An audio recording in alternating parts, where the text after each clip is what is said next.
이 넓은 장소에 이렇게 어머니들 퍼져 있으니까 제가 눈을 어떻게 둬야 될지 모르겠네요. 저는 자기주도학습 영역을 맡고 있습니다. 이미 여러 번 이 연수 받으셨죠? 홈페이지 들어가 보니까 벌써 이렇게 어머니들 연수 받으신 사진 나오던데, 장소가 너무 넓다, 그죠? 조그만 교실 뭐 아니면 도서관 이런 거 있을 텐데, 이렇게 넓은데, 그래가지고, 저거 뭐, 하여튼 적응이 잘 안 돼요. 시청학습 굉장히 잘 만들었는데, 이 부채꼴로. 원래부터 좀 이제 학부모 연수를 달라진 점이 횟수가 확 준 거죠. 6번으로. 저고학년 구분 없이 6번. 작년까지만 해도 저고학년 구분해서 각각 10번씩. 보기도 힘드실까봐 통합 5번 하고 막 이렇게 했는데, 교육감이 바뀌고 나서 이 횟수가 현저히 줄었어요. 이 6번을 가지고 이제 여러 영역별로 어머니께 조금 도움이 되는 말씀 드리러 이렇게 연수를 하고 있습니다. 그 중에 제가 맡은 영역은 자기주도 학습 영역이고요. 원래 교육청에서 정한 자기주도 학습 영역의 큰 주제는 공부에 참맛을 나는 아이를 키우는 일인데요. 이거 제가 정한 주제가 아니에요. 저는 이렇게 거북씩 못 정해요. 공부에 참맛을 알게 키울 수 있나? 그리고 이 범위도 너무 넓죠. 그래가지고 책자 없죠? 있어요? 책자 보시면 다시 이걸 이제 작은 주제 4개로 나눠놨어요. 너무 범위가 넓어서. 제가 이제 주어진 시간 동안 말씀드릴 주제는 그 작은 4주제 가운데 제일 마지막 주제입니다. 이거예요. 사교육 제로, 학력 급수로. 이것도 제가 정한 주제는 아니에요. 요즘 이렇게 아이를 키우면서 사교육 제로, 이건 너무 무리죠. 근데 이제 취지가 우리 아이들이 어린 시절에 할 수만 있으면 사교육이 지나치게 의존하지 않고 이렇게 스스로 공부한 힘을 초등학교 시절에 길러줬으면 좋겠다, 이런 취지로 제목을 이렇게 정한 것 같아요. 이 취지를 이해하고 들어줬으면 좋겠습니다. 오늘 저에게 주어진 시간이, 오늘 옥산초등학교 빨리 가라 하더라.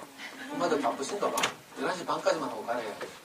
그래가지고 벌써 제가 오는데 내비에 분명히 도착 시간이 9시 42분 이렇게 됐어요. 집에 출발할 때.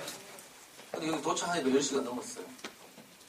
뭐 길도 꼬불랑꼬불랑 막 신천도에서 빠졌는데 뭐 이상한 칠성시장을 통과해가 막 너무 복잡했어요. 이게 아니지 싶은데 그냥 경대교까지 가서 유턴해가 뭐 이래 오면 빠르지 싶은데 내비가 이상하게 하여튼 헤매고 막 이래가지고 이제 1시간밖에 반에 가니까 1시간 20분 남고 하여튼 이 주어진 시간 동안 예, 됐습니다. 이제 됐어요. 예. 뒤에 있구나.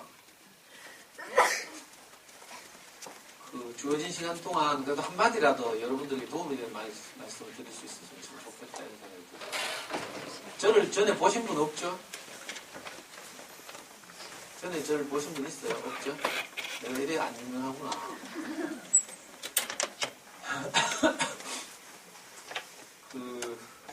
저는 쑥스럽게도 이 어머니에게 도움이 되는 말씀을 드리러 좋은 선생님들 많이 오실 텐데, 저는 뭐 이렇다 할 그게 없어요. 교직에 오래 있었다거나, 아니면 뭐 대학원에 가서 관련해서 전공을 뭐 해가지고 석사나 박사 학위를 받고 막 이래야 되잖아요. 근데 저는 솔직히 말씀드리면 교직에 있었던 적도 없고요. 또 뭐 대학원에 가서 관련 전공을 했다거나 이래서 학위를 가진 것도 아니고요. 야매죠, 야매. 그래가지고 좀 죄송스럽네요. 그래서 솔직히 이제 말씀드려야 되는데, 그래도 무시하면 안 돼요. 교육청에서 제일 많이 불려다니고 있어요. 그래서 솔직히 말씀드려야 되는데, 저는 아들 하나 키웠어요. 아들. 원래 29이 됐는데 이 아이가 4살쯤이었을 때 일이에요. 우리 이제 결혼해가지고 얼마 안 됐을 때니까 신혼 초제 단칸센방에서 우리 와이프가 뭐 아이를 키우는 거 보니까 애한테 공부시킨다고 뭐 이상한 촌스러운 브로마이드 2장 구해와가지고 벽에 붙여놓고 애 보고 따라하라 하고 막 이러더라고. 근데 내가 딱 보니까 저건 아니라. 그래가지고 내가 용기를 내가지고 우리 와이프한테 이렇게 말했어. 여보, 먹이고 입히고 재우고 이런 건 당신이 하더라도 공부는 내가 시킬게. 제가 4살 때 아이를 뺏었어. 그래가지고 직접 키웠잖아. 이 경험이 이제 알려져가지고 어떻게 이렇게 이 어머니들 이렇게 만나서 맨날 강의하러 다니는 이런 이제 삶을 살게 되는데 지금 지나고 나서 생각해 보니까 그때 내가 미쳤지. 정신이 아니었나 봐요. 이 애 키우는 일이 보통 어려운 일이 아니죠.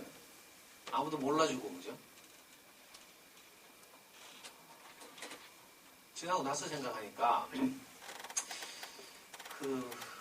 갑자기 이제 저도 이제 아빠잖아요. 엄마들은 이제 아기를 10달 동안 뱃속에서부터 이렇게 관계하면서 이렇게 지내기 때문에 아이에 대한 애착이나 이런 게 이제 일찍 형성되는데 아빠들은 좀 다르죠. 저는 이제 우리 아이가 4살쯤 됐을 때 비로소 실감이 나더라고.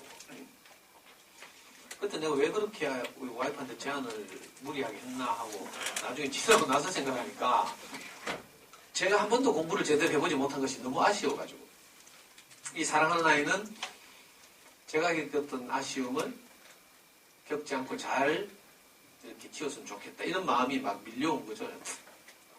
왜냐하니까 저는 제가 초등학교 1학년 때 아버지가 돌아가셨어요. 요즘 병명을 하면 결핵인데 결핵. 옛날에 폐병 뭐 이렇게 불렀죠. 시립병원에 이제 오랫동안 입원해 계시다가 그 당시에는 약이 안 들었어요. 결핵약이 있긴 있었지만 이제 계속 투약하면 내성이 생겨가지고 병의 차도가 없어지는 거죠. 그래가지고 이제 강제 퇴원당해가지고 집에서 이제 희망 없는 하루하루를 사시다가 제가 초등학교 1학년 봄날 돌아가셨어요. 저는 그날이 선명한데 아버지가 아프니까 이제 엄마가 공장에 다니면서 일하러 대구 성명공장 유명하죠. 성명공장 노동자로 이제 일하시고 아버지는 집에서 늘 피토하고 막 이렇게 사셨는데 그러니까 아버지는 자기 희망이 없으니까 우리 삼형제에게 모든 희망을 드렸어요. 특히 이제 장남 우리 형에게. 그때 형이 4학년, 제가 1학년, 동생이 6살이었는데 그날 밤도 이제 엄마는 야간 일하러 가고 아버지는 이제 밥상 펴놓고 형을 열심히 공부시키고 같이 단가세방에 잠들었어요. 새벽에 형이 막 울면서 깨우더라고. 아빠 죽었다 하면서. 그래가지고 우리 동생들 영문도 없이 일다 보니까 진짜 아빠가 옆에 돌아가셨어요. 저는 그 장면이 지금도 선해요. 숨을 못 쉬어가지고 입 앞에 이렇게 거품이 나와있고. 그것 때문에 이제 우리 엄마 혼자서 삼형제를 키워했어요. 근데 이제 엄마 혼자 삼형제 키우는 것도 점점 형편이 어려워졌나 봐요. 그래서 제가 4학년이던 해부터는 우리 삼형제가 전부 친척집에 하나씩 갔어요. 엄마는 공장 기숙사더라고. 그래가지고 저는 초등학교 16군데 다녔거든요.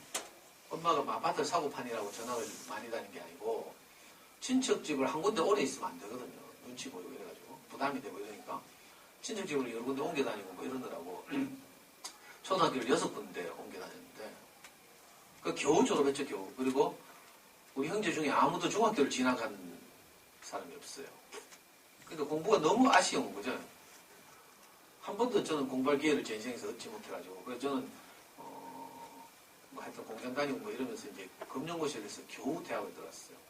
대학 들어가가지고는 또 그놈의 전두환 때문에 제가 대학 들어갔을 때가 전두환이 쿠데타를 일으켜서 지멋대로 대통령이 된 해예요. 영화 택시 운전사 이런 거 봤어요? 1987 이런 거 봤어요? 택시 운전사의 배경이 된 시대부터 영화 1987 배경이 된 때가 제가 대학 다닐 때거든요. 저는 또 정치외교학과를 나왔어요. 저는 맨날 데모만 하는 거거든요. 그래서 전 대학 가가지고는 사법시험 공부를 해야 되는데 그게 아니라 맨날 데모하고 국가보안법 위반하고 수배 받고 막 압수수색 당하고 막 이렇게. 그러니까 공부할 기회를 한 번도 저는 제대로 갖지 못했어요. 그리고 영부인 결혼해서 정신 차려보니까 애가 4살인 거야. 저도 모르게 이제 내가 공부를 한 번도 제대로 해보지 못한 것이 너무 아쉬워가지고 와이프한테 그렇게 제안을 했죠. 근데 막상 그렇게 제안을 해가지고 애를 뺏었어요. 제가 공부시키려고 4살 때, 우리 아이 4살 때. 그런데 막상 뭘 하려고 하니까 아무것도 모르는 거라. 제가 야, 잘 양육받은 경험이 있으면 그대로 하면 되잖아요. 어머니들도 왜 자기 인생에 아쉬운 거 있으면 애들한테 대신 막 아쉽지 않게 시키죠. 내가 피아노 다 보내줘, 피아노. 우아하게 피아노 치고 뭐 남편은 거기 반주에 맞춰서 노래 부르고 막 그림 좋잖아요. 그거하고 비슷해. 내가 어떤 아쉬움을 겪게 하고 싶지 않은 거죠. 저는 원 없이 제대로 한번 공부시켜보자 이런 생각이 들어가지고. 근데 막상 이제 내가 시켜야 되잖아요. 큰 소리 쳤지? 근데 어떻게 해야 될지 모르겠어요. 엄마들은 정말 쉽게 아이들 키우더라. 제가 우리 와이프가 학교 교사라 가지고 아침 일찍 출근하면요. 제가 아이 어린이집 유치원 노란차 기다렸다가 태워보내는 거 이거 제가 몇 년을 내가 했어요. 그때 내 엄마들 세계를 유심히 관찰했거든. 엄마들 보니까 노란차가 떠나가고 난 다음에 삼삼오오 거기서 짝을 짓더라. 그래서 거기서 막 수다를 떨대요. 며칠 또 지나고 나서 보니까 다리가 아픈가 봐. 언니 우리 집 와서 커피 한잔 할래요? 뿔뿔이 흩어지더라. 그래가지고 뭐 궁금한 거 묻고 이제 고학년 키울 것 같은 언니 있으니까 또 좀 친해지면 뭐라 한 줄 알아요? 이번에 언니 집에 놀러 가봐도 돼요? 그렇게 하면 온 대한민국 언니들이 하는 대답이 똑같아요. 우리 집 청소 안 했는데. 그래도 이제 자기도 커피, 과일 대접받았으니까 차마 거절을 못하고 데리고 가죠. 가면 제일 먼저 하는 소리가 언니 집 구경 좀 할게요 하면서 커피 끓일 동안에 집 구경은 뭐 하는 줄 알아요? 큰애 방에 뛰어가가 큰애 책상 위에 큰애 어떤 학습지가 놓여있는지 거실에 어떤 전지를 고쳐있는지 이거 보는 거라. 스캔 뚜두두두가 소머지처럼. 그러면서 자녀교육 정보를 아주 쉽게 유통하죠. 묻고 뭐. 그리고 엄마들 희한하더라. 나이가 상관이 없고 애 학년이 중요하대. 남자들 세계는요. 나이 한 살이 무섭다니까. 근데 엄마들은 나이가 5살, 6살 차이 나는데도 애 학년이 똑같으면 친구야. 막 먹대 그냥. 참 신기한 걸 경험했어요. 그래가지고 궁금한 거 묻고 이러면서 아이를 키우잖아요. 근데 저보고는 아무도요. 오빠 우리 집 와서 커피 한잔 할래요? 제가 몇 년을 그 자리에 있었거든요. 그래가지고 저는 너무 외로웠어요. 그래서 할 수 없이 저는 이제 누구한테 물어볼 사람도 없고 아무도 뭐 커피 마시러 가지 않으니까 할 수 없이 저는 대구 시내에 있는 제일 큰 서점 뛰어갔죠. 그 당시 제일 큰 서점 제일서적이었어요. 지금은 뭐 영풍도 있고 교보도 있고 뭐. 제일서적 지하 1층에 가면 육아 코너라고 큰 책장 3개인가에 전부 육아책 꽂혀있어요. 저는 그거 뭐 닥치는데 다 읽었어요. 거짓말 좀 못하면 한 권도 안 빼놓고 다 읽었다. 이게 좀 거칠게 말하면 저는 공부에 한 맺힌 사람이고요. 좀 부드럽게 말하면 공부에 대한 아쉬움이 너무 큰 사람이니까 아들 하나뿐인데 인마 이거 잘 키우고 싶겠어요? 안 키우고 싶겠어요? 그래가지고 저는 그 제일서적 가서 지하 1층 가서 책을 이제 사서 읽기 시작했는데 육아책 중에서 특히 순서대로 정했어요. 나름대로 원칙이 있다니까. 첫째, 서울대라는 제목 들어간 책. 다 사 읽었어요. 둘째, 그럼 스카이겠지. 셋째, 영재라는 제목 들어간 책. 다 읽었다니까. 그래가지고 거기서 시킨 대로. 지금도 생각나요. 독일의 유명한 영재교육 전문가 칼비테라고 있어. 칼비테 집안은 전부 영재야. 자세히 보니까 그 집안은 전통적으로 애들 데리고 숲에서 많이 놀았더만. 숲에 데리고 가고 산책하고 뭐. 제가 우리 애 데리고 맨날 합산 갔잖아요. 그래가지고. 진짜로. 그 책들이 시킨 대로. 또 뭐 일본에 가면 시치다 마도코라고 유명한 영재교육 전문가 있어요. 또 그 아줌마 시킨 대로 막 하고 있죠. 우리나라에는 조석희 박사라고 있어요. 지금은 이제 은퇴했겠지. 우리나라 영재교육의 산파 같은 분인데. 이분이 낸 책 읽고 또 막 시킨 대로 하고 있죠. 아, 진짜로 그랬다니까. 제 말을 믿으셔야 하는데. 일단, 이 오른쪽에 우리의 초등학교 입학할 때 사진입니다. 인사드리겠습니다. 조지영이라고 합니다. 네. 여기 계신 네 분이 저를 선택하셨지만 저는 1년에 2명의 아이만 보지하기 때문에 4분 중에 2분은 탈락하실 겁니다. 어머니, 저를 믿으셔야 합니다. 저를 믿는다는 건 어떤 상황이 오든 두려워하지 않고 반드시 최고의 결과를 보리라 기대하시는 겁니다. 네, 선생님. 믿어요. 믿고요. 다시 한번 말씀드립니다. 예서의 성적은 전적으로 저한테 맡기시고 어머님 그저 예서의 건강만 신경 써주십시오. 이번 겨울에 이거 많이 봤죠? 진짜 봤어요? 제가 이거 왜 보여드리겠어요? 어머니들께서는 전적으로 저를 믿으셔야 합니다. 저 김중생대로 하면 안 되고, 저는 막 시끄럽죠. 뭐 문제가 많고, 막, 그죠? 애들 막 정신적으로 어렵고, 막 경쟁하고, 막 자살하고, 속이고, 막 이러잖아요. 그게 아니라, 정말 아이들을 어린 시절부터 제대로 잘 키울 수 있는 코디죠, 코디. 김정생이 코디가 아니고요. 우리 엄마들이 사진 코디네이터예요. 뭐 이거 집어넣고 저거 끊고 막 이런 거 다 하죠. 그게 어려운 말로 코디하는 거예요, 코디. 이 학습지 끊고 저 학원 가고 뭐 이런 식으로. 전적으로 그래서 저를 믿으셔야 하는데. 그래가지고 제가 교보가 제일서적 지하 2층 가서 유학 서적 다 읽었다고 했죠. 진짜 엄청나게 읽었다니까. 지금 뭐 짧은 시간에 다 말씀드릴 수 없는데 저는 심지어 어디까지 했는가 하면요. 요즘은 수능이라고 그죠. 옛날에 학력고사라고 불렀어요. 학력고사 전국 수석 엄마의 수기 이런 게 우먼센스 뒤에 실린다니까. 우먼센스 주부생활 여성동화 이런 거 알아요? 여성잡지. 그 뒤에 보면 학력고사 전국 수석 엄마의 수기 하면서 짧게 실려 뒤에 교육 섹션에. 그러면 그 도서관에 가서 내가 다 카피해가지고요. 스크랩하고 있었어요. 지금도 생각나네. 어떤 전국 학력고사 전국 수석 엄마가 자기 애가 하도 어릴 때 유아기 때 질문이 많아가지고 너무 힘들었대. 그래가지고 어느 날 아이디어가 떠올랐는데 어린이 국어사전을 사다가 TV 옆에 딱 뒀대.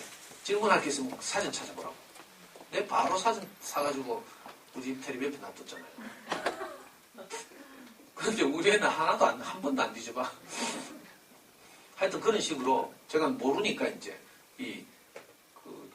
장님이 코끼리 더듬듯이 그렇게 저도 앞날을 알 수 없는 하루하루를 그렇게 이제 했죠. 근데 신기한 일이 났어요. 육아서적을 막 닥치는 수백 권 읽다 보니까 신기하게도 공통점이 하나 있더라. 그 경험도 다 다르고 주장도 다 다르고 이래요. 그런데 모든 육아서적들이 공통적으로 하는 말이 딱 하나 포착됐어요. 애가 공부를 잘하려면 책을 좋아했는데 다 알고 있죠? 진짜 알고 있는 건데 한번 볼 거예요. 대한민국 엄마들 다 알고 있대. 저는 그때 처음 알았어. 그래? 하면서 무릎을 탁 쳤다니까 그래? 하면서 그러던 시기에 우리 집에 행운이 찾아왔어요. 우리 와이프가 월베이션 근무할 때인가? 퇴근하고 오다가 우리는 저 남구 다 서구 살아요. 퇴근하고 오다가 서부정장을 지나는데 옛날 서부정장 근처에 이 어린이 전문 서점이라는 간판을 우리 와이프가 발견했어요. 지금이야 뭐 엄마들 어린이 전문 서점 하면 전부 뭐 전집 할인 매장밖에 모르지만 우리가 만난 어린이 전문 서점은 전집 매장이 아니고요. 잘 만들어진 세계적인 단행본들을 주옥 같은 단행본들 교과서에 인용되는 단행본들을 전문적으로 취급하는 서점이 대구에 그때 4개, 5개 있었거든요. 이 서점이 최초의 서점인데 지금은 이제 다 망하고 없어요. 동네마다 교원 웅진 언니들이 맹활약하는 바람에 다 망했어요. 지금 만천동에 가면 저 조그만 서점 하나 살아남아있는데 우리 와이프가 이걸 발견하더니 어느 날 우리 4살 때 실화예요. 애하고 저를 끌고 이 서점에 가는 거라. 처음에는 영문도 모르고 끌려갔죠. 가보고 제가 눈이 뿅 하고 있죠. 동공이 확 커졌어요. 왜냐하면 너무 진짜 벌써 봐도 질이 달라. 책의 질이 달라. 세계적인 그림책들이 쫙 전시되어 있고요. 그걸 쉽게 우리가 구입할 수 있고. 엄마들 왜 웅진, 교원, 몬테소리, 프리벨 따라다니는 줄 알아요? 책이니까 중요하는데 어떤 책이 좋은 책인지 모르니까 동네 언니들 교실을 받아가지고 막 따라다니잖아요. 근데 이런 책을 한번 만나보면 이야기가 달라져. 그래가지고요. 처음에는 끌려갔지만 그다음부터 제가 자발적으로 아이들 데리고 일주일에 한 번씩 이 서점을 다녔어요. 갈 때마다 그림책 10권에서 15권 정도 샀죠. 그 당시 그림책 한 권에 5,000원, 6,000원 이렇게 했어요. 지금은 12,000원씩 하거든. 그리고 10권에서 15권 사면 집에 돌아와서 주로 엄마가 많이 읽어주겠지만 이제 같이 몇 번 돌아가면서 읽어주죠. 그런 다음에 일주일 지나면 또 다시 서점에 나가서 좋은 어린책을 사고 이렇게. 지나고 나서 보니까 그걸 언제까지 했는가 하면 우리 애 중학교 2학년 때까지 했어요. 저는 뭐 이렇게 결심하고 이러는 꾸준히 하는 스타일이 아니거든요. O형이 아니라서 저는 B형이거든요. B형은 실증 잘 내줘요. 취미생활도 3개월 이상 잘 안 가는데 어떻게 이건요. 우리 4살 때부터 중학교 2학년 때까지. 나중에 지나고 나서 세어보니까 우리 12년을 내가 일주일에 한 번씩 다녔다니까. 무슨 천재지변이 있거나 이러면 못 갔겠지. 근데 제 기억에 거의 안 간 주가 없어요. 갈 때마다 약 7, 8만 원, 10만 원까지 그림책 사고 이랬죠. 근데 신기하게도 어린이집을 꾸준히 다니다 보니까 좋은 어린이집을 꾸준히 읽어주다 보니까 진짜로 뭐가 잘하더라. 여러분들도 애들 왜 유치원에 이런 데 보내보면 어느 날 집에 돌아와가지고 고급 어휘를 사용하죠. 생전에 사용하지 못하던 그럼 놀래가지고 막 물어보잖아. 야, 니 그거 우회 알았노? 하면서. 그럼 애들 다 똑같다니까 대답이 내가 저절로 알았어. 그 저절로 한 게 아니고요. 유치원 선생님들이 뭐 동화책 읽어주고 이런 게 계속 듣다 보면 자기 안에 소화되죠. 자기 안에 소화된 말은 자기 말에 대해서 사용하는 거라. 이런 식이죠. 좋은 의식을 꾸준히 읽어주면 뭐가 잘한다니까. 제 말을 믿으셔야 됩니다. 그래가지고 미리 말씀드릴게 우리 29이 됐잖아요. 학원 한 번도 안 다녔어요. 뭐 공부방도 마찬가지고 사교육 하나도 없이 키웠잖아. 신문에는 날 법한 일이죠. 안 믿으실까봐 인증샷도 가져왔어요. 이거 우리의 초등학교 5학년 때인데 이날 어린이날이었어. 그 해는 좀 더웠나 봐. 5월 5일 어린이날인데 벌써 더워 반팔 입고 있죠. 보통 어린이날 되면 왜 이랜드나 스파밸리나 뭐 이런 데 야외로 놀러 가잖아요. 우리 집은 어린이집을 갔어. 어떤 음악을 저 뒤에서 듣더니 하더라. 애 뛰기 힘들었겠네. 하더라. 그걸 꼭 내 귀에 듣기게 해야 돼. 그 애는 짜증내면서 막 고개 쳐박고 있죠, 지금. 근데 어린이 서점 입장에서 한번 생각해봐요. 어린이가 다 야외로 놀러 갔는데 자기 서점에서 책 사러 단골이 왔는 거라. 너무 고맙잖아요? 그래가지고 어린이날 이벤트를 했다니까. 가족사진 촬영 이벤트. 가족사진 찍어준다 하니까 갑자기 우리 와이프가 놀래가 쇼하고 있잖아요, 지금. 평소에는 제가 미워가지고요. 제 말투가 좀 까칠하거든요. 내가 말만 하면 상처받는데, 그래가지고 미워 죽으려고 하는데, 자기 말에 따르면 제가 빨리 죽으라고 컴퓨터로 가면 일부러 진하게 태워준대. 근데 이날은 막 가족사진 찍어준다 하니까 막 다정한 척 어깨 손을 꼽고. 추억의 사진이죠, 추억의 사진. 뭐, 이 밖에도 뭐, 어린이 서점에 있었던 많은, 뭐, 이렇게, 그, 추억들이 있는데. 근데 이거, 저는 이렇게, 그래, 뭐, 유명하지 않으니까 그냥 제 말로 하지만 사실은 저보다 훨씬 더 먼저 선각자들이 있었죠. 서울에 가면 광화문에 교보문고 있죠. 저 오른쪽 까만 저 동상 보이나 모르겠네. 저분이 교보문고 설립자예요. 저분이 교보문고를 우리나라 최초로 광화문에 그 기업 경영의 입장에서는 별로 이렇게 수익이 창출이 많이 안 되는 거죠. 교보문고가. 근데 처음 만들었어요. 유명한 일화가 있다니까. 근데 삼성그룹 이건희 회장이 이 교보문고 오픈할 때 왔잖아. 같은 재벌 총수들이니까. 신영호 회장한테 그렇게 말했대. 사실은 내가 해야 되는데 자네가 먼저 해줘서 너무 고맙다 하면서. 그렇게 고마워했다는 일화도 있고요. 이 신영호 회장이 교보문고 앞에 저렇게 유명한 글귀를 새겨놨죠.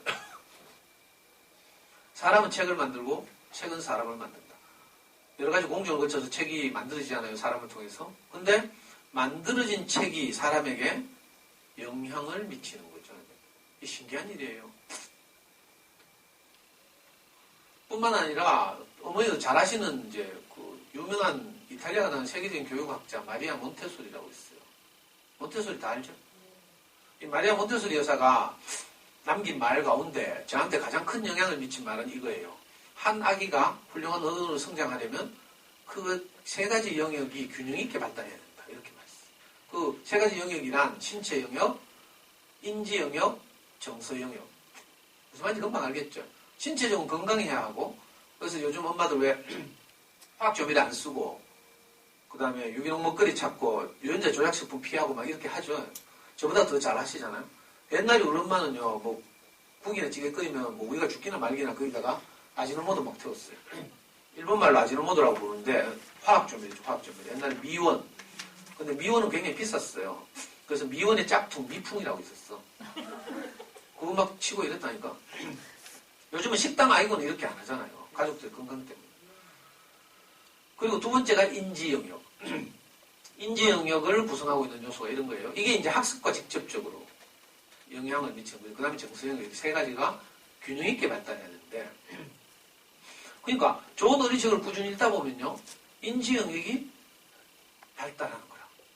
대표적인 게 생각하는 힘, 사고력이라고도 부르죠. 여러분들 아이들이 나중에 커서 대학을 가거나 사회에 진출하려고 할 때 평가를 하잖아요. 우리 아이들이 평가를 받죠. 평가를 받을 때 가장 중요한 게 뭔지 알아요? 생각하는 힘이에요. 그리고 또 평가할 때 중요한 게 듣기 평가 약간을 제외하면 전부 뭐예요? 지문을 주고 텍스트라고 부르죠. 인쇄된 텍스트를 주고 텍스트를 얼마나 잘 이해하고 있는가를 평가해요. 이게 독해력. 독해 능력이 뛰어나려면 당연히 어휘력, 집중력 이런 게 따라와야겠죠. 이런 것들, 창의력 이런 것들 이게 이제 뭐 통칭해서 이제 인지 영역 이렇게 불러요. 수십 년 전에는 애가 공부를 잘하려면 IQ가 좋아야 된다는 생각했어요. 근데 오랫동안 이제 추적해보고 연구해보니까 IQ 아무리 좋아도 방치해버리면 엉망되고, 그렇죠? 똑같은 조건에서 후천적으로 좋은 환경을 만들어서 잘 키우면 훨씬 더 재능을 잘 발휘하고 이러는 거예요. 그래서 이제 요즘은 IQ, 지능결정론이라고 그러죠. IQ가 높아야 된다. 이 견해가 이제 수십 년 전부터 뒤로 밀려나고, 어릴 때부터 이런 능력을 잘 키워주는 것이 중요하다, 이렇게. 실제로 아이들 보면 학교 들어와서 수업 받잖아요. 1학년 때 선생님도 수업 받을 때. 선생님이 하는 수업 내용을 얼마나 잘 소화하는가는 IQ가 결정하는 게 아니고, 그 아이가 그 수업을 받기 전까지 경험한 것들, 많이 읽은 책들, 또 여행을 다닌 것들, 이런 것, 이걸 이제 총체적으로 사전 지식 또는 배경 지식 이렇게 부르죠. 이게 얼마나 준비되어 있는가가 선생님의 수업을 얼마나 잘 받아들이는가를 결정한대. 지능검사라는 걸 너무 믿으면 안 돼요. 엄마가 막 아침에 아이들 학교 갈 때 막 열받아가지고 혼내가지고 막 기분 꾸리게 하게 해가지고 울면서 학교를 갔어. 그날 지능검사 딱 하면 100 나오거든요.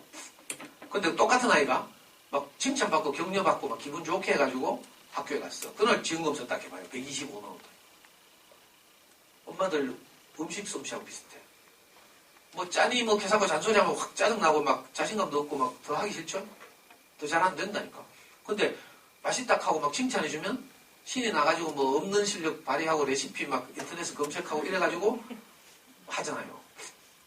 아이들도 마찬가지예요. 그러니까 너무 지능을 믿으면 안 되고 후천적으로 우리가 어떻게 아이들을 잘 양육하는가에 따라서 이 학습에 필요한 능력 이게 잘 자라는 인지 능력이 잘 자라는 거죠.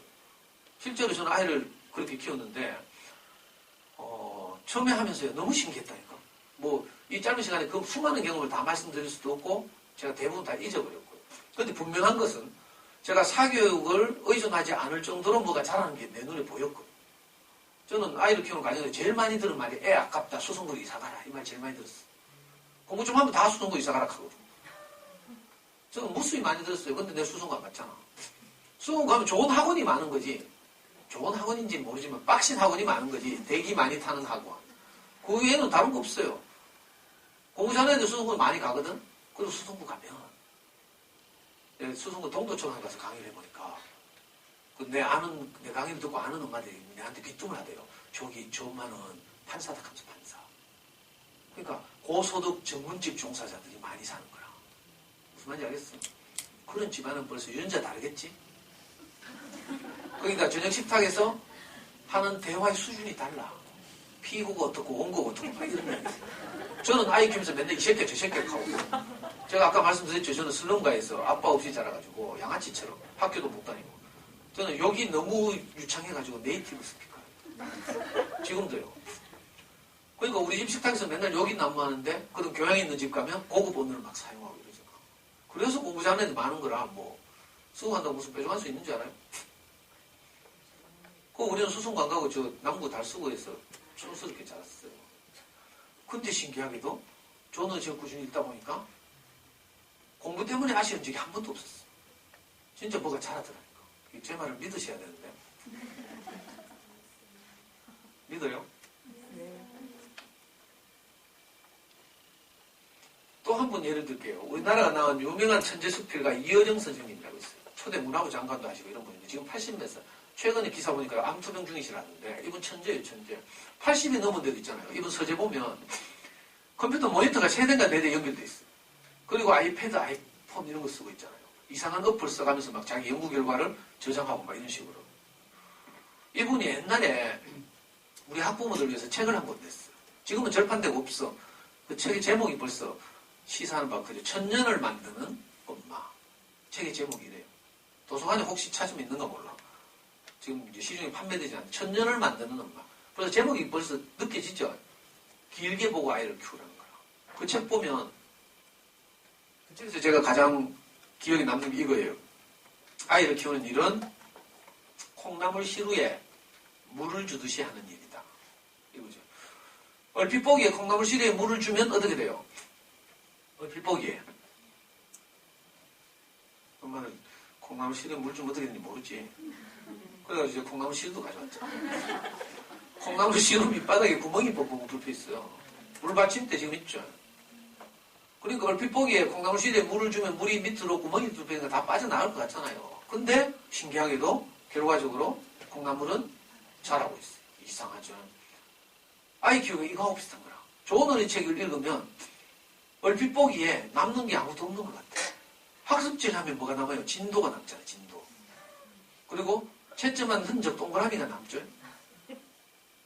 근데 책을 읽으면 아무것도 안 남아. 그래서 엄마들 뛰어가가지고 책 읽는 애 보고 뛰어가가지고 야, 책 좀 제발 그만 읽고 공부해라 이칸다니까. 무식도 등급이 있다고. 아니, 이 무식 진짜 내가 여러분도 오늘 보고 다시는 안 볼 거니까 뭐 상처를 받기나 말기나 내가 솔직하게 제 말씀드리고 갈게요. 무식도 등급이 있다니까. 아니, 책 읽기를 통해서 무슨 능력이 자라는 거죠. 이게 가장 중요한데. 안타까운 일이에요. 넘어가. 아, 그래요. 많은 이야기를 들을 수는 없고, 딱, 이것도 인증샷인데요. 우리의 초등학교 6학년 때 일이에요. 그 애도 교육감님이 바뀌어가지고, 이 바뀐 교육감님이 가장 강조하는 게 있어. 원래 바뀐 강은희 교육감님은 뭘 강조하는지 미래 역량, 미래 인재 이런 걸 강조한다니까. 강은희 교육감님 이전에 우동기 교육감님 뭘 강조한 줄 알아요? 행복을 강조했어요. 이렇게 교육감님마다 가장 강조하는 덕목이 있죠. 우리 아이 때 교육감님은 뭘 강조했는가 하면 창의력을 가장 강조했어. 그래가지고 이분이 취임하자마자 학교에 공문을 보냈어. 제1회 대구광역시 초등학생 창의력 경진대회를 할 테니까 학교 대표 한 명씩 뽑아가지고 보내라. 우리는 저 남구에 있는 득보잡 초등학교를 나와가지고 학급도 3개밖에 없고 이래가지고 쉽게 대표가 됐어. 학교 대표가 됐어. 그래가지고 대구 교대 갔잖아요. 그때 대구에 초등학교 190개 있었는데 190개 초등학교에서 내노라 하는 아이들이 다 학교 대표로 대구 교대 모였어. 대구 교대 교수님들이 8문제를 출제했어. 창의력 측정을 하는 수학 2문제, 과학 2문제, 사회 2문제, 국어 2문제 8문제를 출제했어. 우리는 뭐 영재교육, 뭐 사교육 하나도 안 받았다 했죠. 그 이대에 나갔다 오더니 애가 저녁마다 교육청 홈페이지를 들여나가는 거예요. 발표한다 싶어. 그런데 걱정이 돼가지고요. 혹시 기대했는데 입상 못하면 어떻게 돼요? 기죽잖아. 기죽으면 안 되잖아요. 우리 제일 속상한 게 아이 기죽는 거잖아. 그래서 제가 막 말렸다니까. 기대하지 마라. 아빠가 니를 이렇게 학원도 안 보내고 좋은 어린이집 다니면서 네 키우는 이유가 있는데 그건 네가 지금 당장 뭐 1등 하거나 뭐 이러라는 게 아니고 나중에 우리는 아빠는 너를 멀리 보고 키운다. 수능 칠 때 우리 나중에 전국 수상하자 하면서 지금은 기대하지 마라 하면서 말렸다니까. 근데 인마 이게 제 말을 개무시하고요. 계속 홈페이지 들러나라 해야 돼. 진짜 발표가 났어. 우리 몇 등 했줄 알아요? 뭐 말해봐요. 그래 1등 해야지 그래. 그래야 제가 그 다음 말을 하지. 아니 우리의 뭐 영재교육, 사고교육 이런 거 하나도 안 했다 했잖아요. 근데 어떻게 1등해요? 그때 우리의 대구에 있는 우리의 동기 중에 가장 뛰어난 애가 하나 있었어. 걔 이름이 지금도 내 이름도 안 잊어먹어요. 벌써 언제 이야기예요. 걔는요 도원초등학교 저 달서구 대웅지구 가면 도원초등학교라고 있는데 도원초등학교 대표로 나왔어. 얘는 이미 소문이 파다했어요. 6학년, 5학년 때부터. 수학과학으로 대구에서 얘보다 뛰어난 애는 없다. 하면서. 그 실제로 중3 때까지 그죠? 교육청에서 선발하는 수학과학 영재 20명 안에 뽑혀가지고 막 하고 나중에 도원중학교 나와가지고 고등학교 어디 간 줄 알아요? 그때 우리나라 최초로 생긴 한국과학 영재학교라고 부산에 생겼을 때 거기 갔잖아. 얘는 2년 만에 영재학교를 졸업했어요. 그리고 미국의 프린스턴이라고 갔잖아. 나중에 내가 뒷조사를 해봤거든. 아주 재미있죠. 그랬더니 얘는요 이미 초등학교 4학년 때 펀스턴에서 살았어. 아빠가 펀스턴 교환교수 같대. 거기 살면서 꿈을 키웠대. 여기 와서 공부할 거야 하면서요. 그래 뛰어난 애가 이 대회에 나왔어. 근데 우리 애가 어떻게 1등 하겠어? 문제는요 얘도 1등 못했대. 얘 2등 했죠 2등. 노이수란 아이인데 지금 왜 됐나 몰라. 그만큼 뛰어난 애들이 많은 거죠. 대구에서 가장 뛰어난 애들은 어디 있어요? 경북대학교에 영재교육원 있어요. 주말마다 교수님들하고 막 실험 실습하고 이런 애들이 있다니까. 우리 애 때는 그때 영재교육법이 국회를 통과하기 전이라 가지고 지금은 영재교육법 통과돼가지고 영재들을 이제 서부교육청 60명 한 학년에 4학년 이상 60명씩 뽑죠. 겨울 되면. 그래가지고 일주일에 한 번씩 모여서 수업하고 이러잖아요. 그러니까 경북대학 영재교육원에 가장 우수한 애들이 많고 그 다음 교육청 영재교육원 이런 식으로. 걔들이 다 학교 대표 나와가지고 이 창의력 경진대회 했는데 우리 몇 등 한 줄 알아요? 그때 5등 했어 5등. 1등 한 명에 금메달, 2, 3, 4등에게 은메달, 5등에서 9등 5명에 동메달 줬죠. 이 동메달 너르땡땡하게 안 생겼어요? 저는 너무 기뻤다니까. 아무것도 안 했는데 그죠? 아이가 신기하게 이런 대회 나와가지고 문제 어떻게 나온지 알아요? 시간이 없어가 내가 국어 문제 2문제 나왔어요. 이런 문제 내가 그때 다운받아서 직접 읽어봤다니까. 은행나무에 관한 긴 지문을 줬어요. 은행나무는 지금부터 약 2억 년 전에 지구상에 출현해서 전 세계로 여러 대륙으로 번성하면서 지금도 잘 자라고 있다. 은행나무가 인류에게 주는 혜택은 이런 것들이 있다 하면서 쭉 주고요. 그런데 은행나무보다 훨씬 늦게 출현한 식물들 가운데 벌써 멸종하고 없는 식물들이 많다. 그런 식물들에는 이런 종들이 있다 하면서 쭉 줬어요. 그리고 밑에 문제 하나 딱 있어요. 네가 생각하기에 은행나무가 지금까지 멸종하지 않고 있는 이유를 생각나는 대로 써라. 하고 답을 달 수 있는 줄이 20줄 있어. 20줄. 지문을 보고 뭘 힌트를 얻어내는 거죠. 참 논리적 생각을 해야 되는 거죠. 또 한 문제는 이런 거였어요. 젊은 애기 엄마 둘이서 애기 하나를 안고 솔로몬을 찾아왔다. 서로 자기 애기라고 우기고 있다. 솔로몬은 이스라엘에서 가장 지혜롭다고 하는 왕인데 그 지혜로도 이 친엄마를 가려줄 수가 없어서 마지막으로 생각해낸 방법이 애를 반토막 내가지고 나눠 가지라고 했다. 그랬더니 친엄마가 막 울면서 안 된다고. 제가 양보할게요. 막 이렇게. 근데 가짜 엄마 그녀는 네 그러세요 하면서. 그래가지고 솔로몬이 내 인형 하면서 네가 가짜네 하면서 가르쳤대. 이 긴 지문을 주고요. 문제 딱 하나 달려있어. 네가 만약 솔로몬이라면 어떻게 친엄마를 찾아줄 것인지 생각나는 대로 써라. 문제 수준 어때요? 이건요 생각하는 힘이 있어야 되죠. 창의적 사고 해야 되죠. 지문으로부터 읽어내는 능력이 있어야 돼요. 우리 책만 읽었다 했죠. 그러니까 여기다 뭐 줄줄이 썼대 대답을. 10몇 개씩 썼다 하더라고. 별로 안 놀래네. 이제 한 에피소드에 한 에피소드. 이 밖에도 많은 흔적들이 있었는데 너무 신기했어요. 조금씩 속도를 내기 시작해요. 자, 코너기 좋은 정재원. 자, 두 번째 그룹에서 이 앞쪽에 있는 선수를 조금씩 따라잡고 있습니다. 자, 지금 뱅더가 가장 빠르게 통과하면서 또 포인트를 가져가게 돼 있고요. 덴마크 토르코 포인트 정재원도 한 포인트를 가져가게 돼 있습니다. 이제부터 직접 중부가 시작되겠습니다. 마지막 네 바퀴입니다. 마지막 네 바퀴. 그렇죠. 자리 포지션 잘 잡고요. 그렇죠. 자, 지금까지의 포인트보다 마지막에 1, 2, 3위가 중요합니다. 네, 자, 이승원도 나옵니다. 이승원도 나와요. 이승원. 자, 의존 형제, 정재원, 이승원, 정재원. 자리 잡아야 돼요. 자리. 자, 그렇죠. 자리 중요하죠. 자리를 잡아야 됩니다. 세 번째에서 네 번째만 잡아주면 좋습니다. 그렇죠. 지금은 정재원. 자, 쫓아가고 있는데, 지금은 크라머가 나가네요. 크라머도 나가요. 아니, 괜찮습니다. 자, 크라머가 맨 앞에 나가요. 지금 정재원이 네 번째. 자, 이승우는 아직까지는 더 치고 나오진 않고요. 스벤 크라머가 갑자기 나오는데요. 자, 이승우는 5번째, 정재원이 2번째입니다.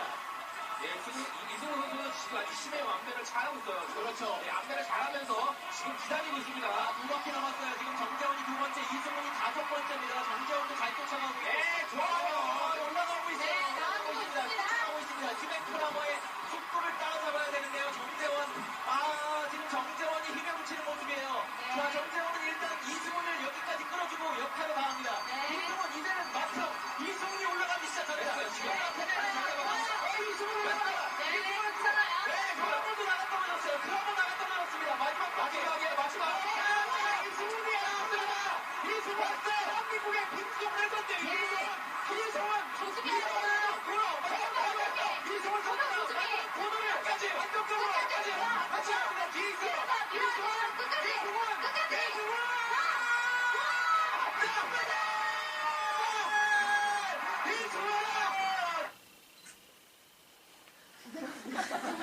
이거 봤어요?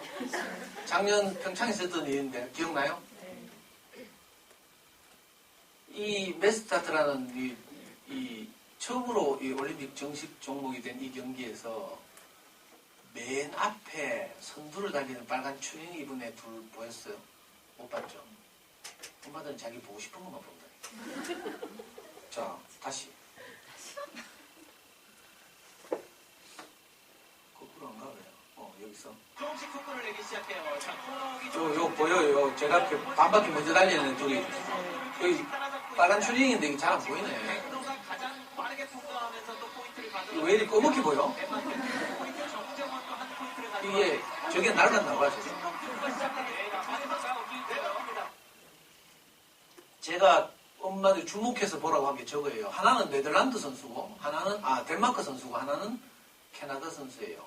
얘들은 이 메스타트가 16바퀴인가 17바퀴를 도는 경기인데, 무려 12바퀴째까지 얘들이 반바퀴 앞섰어요. 선두를 달렸어요. 나중에 다 어떻게 될게요? 다 따라잡혔죠? 봤죠? 문제는 동네마다 반바퀴 먼저 달리는 옆에 애들이 다 있어. 무슨 말인지 알겠어요? 어쩌면 여기 계신 여러분들인 줄도 몰라. 자녀교육 관심 있고 이런 거 학부 연수도 오잖아. 우리가 잘 되겠으면 바라죠? 그래서 반바퀴 먼저 열심히 달리고 있다니까 학습지 진도도 빠르고 막. 문제는 다 따라잡힌다는 거야. 미안해요. 뭐 상처되기나 말기나 지금 잘하고 있는데 자부심 있을 텐데 내가 이런 이야기해서 미안한데 저는요 지금까지 대구에서 초등학교 때 기말고사 치면 올백 맞은 애들 많이 봤거든. 학부모들 많이 봤어요. 그 중에 한 명도 서울에 있는 대학 간 애가 없어. 심각한 이야기인데. 미안해요. 반바퀴 먼저 달리면 다 쳐져. 물론 가끔 10만 명에 한 명 정도는 가만히 놔둬도 그런 애들이 있어. 이거 주머니 속에 쏜 것이라고 알죠? 한자성어, 낭중지추라고. 주머니에 쏜 것은 결국 그 주머니를 뚫고 나오게 돼 있죠. 그런 애들이 가끔 있어. 경신고등학교 가면 10만 명에 한 명. 모의고사 같은 거, 수능 모의고사 같은 거 쳐도 전국권이고 학교 내신 시험도 뭐 퍼펙트하게 전교 1등하고 올 1등급 하고 이런 애들이 10만 명에 한 명 있다니까. 근데 우리 애가 그런 애 될 줄 알고 전부 엄마들이 막 불안해가지고 반바퀴 먼저 달리고 있어. 나중에 다 쳐지는 거지. 미안해요. 지금 잘하고 있는데. 내가 자극 주려고 왔으니까. 자, 제 말 안 믿으시죠? 자, 여러분들 아이들이 자라서 수능을 치러 간다고 생각하고 제가 미리 수능고사장부터 필름을 거꾸로 돌리면서 말씀드려볼게요. 자, 아이들이 자랐어요. 고3이 됐어요. 수능 치러 갔어요. 19살이죠. 자기 인생에서 가장 긴장되는 시험을 쳐요. 첫 교시가 국어시험인데 무려 8절지 크기의 그 큰 시험지에 16쪽인가 17쪽이 인쇄돼서 나와요. 앞에 듣기평가 조금을 제외하면 다 지문이에요. 첫 시험이라서 너무 긴장되는 데다가 포기도 못해. 새가 빠지게 읽고요. 밑에 문제 불러가면 문제 3문제 달려있다니까. 근데 그 문제들이 뭐라고 명령해요? 다시 지문으로 돌아가라 한다니까. 왜냐하면 밑줄친 기억부터 미음까지 중요해. 용법이 다른 걸 하나를 고르시오 하는데 기억, 미음이 생각이 나야지. 그럼 다시 지문으로 가. 기억 뭐지? 하면서 막 찾고 막. 이러다 보면 다 시간이 부족하네. 수능 감독도 가보면요. 30명이 수능을 치는데, 그죠? 29명이 시간이 부족하다니까. 안 이상해요? 이 아이들의 엄마들이 옛날에 유아기 때 푸르미닷컴 다 다니고, 웅진교원 가서 교육 다 받고, 집에 산더미처럼 전집 도배돼 있고 다 했다니까. 책 읽기가 중요한 거 다 알았어. 근데 막상 애들이 수능을 치러 가면 30명 중에 29명이 시간이 부족해. 이거 지금도 미스테리라니까. 여러분도 잘 생각해야 돼요. 안 믿어져요? 여러분도 수능 쳐봤을 거 아니에요. 40 밑으로 다 수능 쳐야 되잖아. 모른 척 하지 말고. 이상하다니까? 어릴 때 다 체육이 중요한 거 알고 키웠잖아요. 근데 시간이 부족하다니까. 참, 진짜 미스테리지, 미스테리. 이건요, 수학 같은 거 엎어놓고 자면 돼. 아무리 읽어도 모르니까. 근데 첫 교시잖아? 국어를 포기하면 어떻게 돼요? 다음 시험에 다 악영향을 미치니까 포기도 못해? 지도 양심이 있지. 그리고 우리말로 돼 있어. 끝까지 읽다 보면 뭔가 되겠지 싶고 읽다 보면 종칠 때 되는 거예요. 종칠 때 되면 지문 2개씩 무전해. 7문제, 10문제씩 다. 그럼 막 직접 또 찍는 법 배워가지? 고르지 말고 한 번으로 찍으라 하면서. 이게 안타깝지만 현실이에요, 현실. 감독도 가보면요. 29명이 시간 부족이니까. 국어시험. 오늘날 미스테리. 그 남의 이야기가 아니에요. 그래서 내가 일부러 지금 한 거라. 자, 필름을 또 거꾸로 돌려요. 고등학교 3학년 지금 수능이 아니라 이제는 고등학교 1학년. 고등학교 다 가죠? 여기 경명여고 있잖아요. 바로 옆에. 경명여고 국어선생님 중에 제 절친 후배가 있어요. 평생을 같이 살고 축구도 같이 하고 하는 후배가 있는데 이 선생님도 한다니까. 고등학교 1학년 더 가면 공부 잘하는 애들일수록 다 무슨 공부해야 돼요? 안 해봤구나. 좋은 대학 가려고 고등학교 더 가면 다 수학 공부해야 돼요. 공부 잘할수록 수학 공부해야 돼요. 50 자기 공부 시간에 야자 시간 있잖아요. 또 주말 시간. 자기 공부 시간에 50%를 수학 공부해야 돼요. 30%를 영어 공부해야 돼. 나머지 20%를 이제 사탐 또는 과탐 해야 돼. 국어공부 따라할 시간 없어요. 국어공부 그때 가서 하는 건 사치다, 사치. 슬프지만 현실이에요. 내가 시간만 많으면 우리 고등학교 때 이 이야기 진짜 할 텐데, 우리 영남고등학교, 저 달서구에 있는 영남고등학교 나왔는데, 1학년 600명 중에 50명을 성적순으로 뽑아요. 그래가지고 심자 시킨다니까. 야자는 7시부터 9시까지. 일반 야자. 그리고 심자라고 심야자라고 쓰면 9시부터 11시까지. 독서대 하나씩 주고요. 교실도 따로 줘. 하얀 페인트 칠해놓고. 우리의 말로는 정신병동 같대. 거기 딱 공부 잘하는 50명이 딱 9시 되면 딱 오잖아요. 일제히 9시 종치자마자 책을 가방에서 탁 꺼내. 뭐 꺼낸 줄 알아요? 50명이 다 똑같은 책 꺼내. 수학이 정서. 수학 공부 안 하고는 좋은 대학 갈 수가 없으니까. 그러니까 고등학교 때 뭐 책을 읽는다든지 국어 공부를 한다든지 이건 사치지. 불가능한 일이에요. 자, 다시 필름을 돌려서 중학교로 내려와요. 그럼 적어도 중학교 때까지는 책 좀 읽고 공부, 책기 습관을 잡고 이랬어야 되죠. 근데 중학생들이 많이 들어요, 안 들어요? 여러분들 중학생 키워봤나? 어떻게 알아? 자기가 다 중학교 때 말 안 들었겠지. 요즘에도 뭘 한 줄 알아요? 진짜 싸가지 없다니까? 여학생들 뭘 한 줄 알아요? 엄마, 내 인생 내가 알아서 할게요. 그럼 광답도 갚는다니까. 문 잠가고요. 어제도 어떤 고등학교 2학년 내한테 상담을 하는데 하는 말이가 가족이 제일 싫어요. 그렇다고 엄마가 뭐 문제 있는 엄마냐, 그게 아니라 교양 있는 이런 엄마인데 애들 다 그렇죠. 중학생만 되면 가족이 제일 싫대. 그래서 문 다 잠그고 막 이러잖아. 이상한 일이에요. 말 안 듣는다니까. 남자애들 어떤지 알아요? 때락하면 맞지도 않아. 저도 우리 중학교 때 펠락하다 시끄럽했어요. 열받아가지고 막 저는 성질이 급해가지고 막 교양 있게 안 되거든. 바로 막 풀스윙을 해가지고 내 애 한 대 지박을 하고 확 했는데 가다가 턱 걸리더라고. 뭐 보니까 이 새끼가 하면서 이번에 나머지 손으로 막 풀스윙을 했죠. 또 턱 걸려. 네가 지금 아빠한테 반항하나 하면서 안 논다 하면서 내가 손 빼려고 바둥거리니까 있잖아요. 우리가 꼭 LA 경찰이 범인 진압하듯이 저를 벽으로 그거 하면서 애가 막 울면서 뭐라고 하면 알아요? 아빠 제발 좀 정신 차려.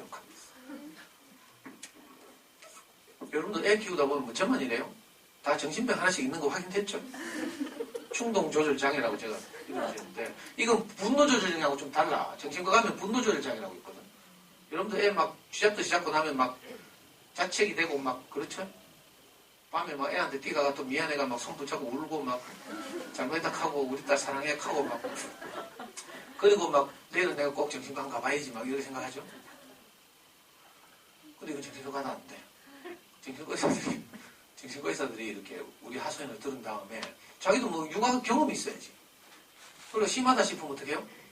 약물 처방. 항우울제, 신경안 정제.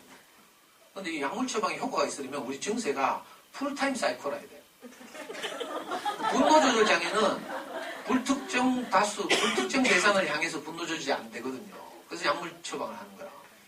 근데 우리가 가진 이 증세는 불특정 대상을 향해서가 아니라 특정 대상, 우리 아이들을 향해서만 이게 조절이 안 되는 거죠. 그리고 이 증세는 파트타임 사이클이에요.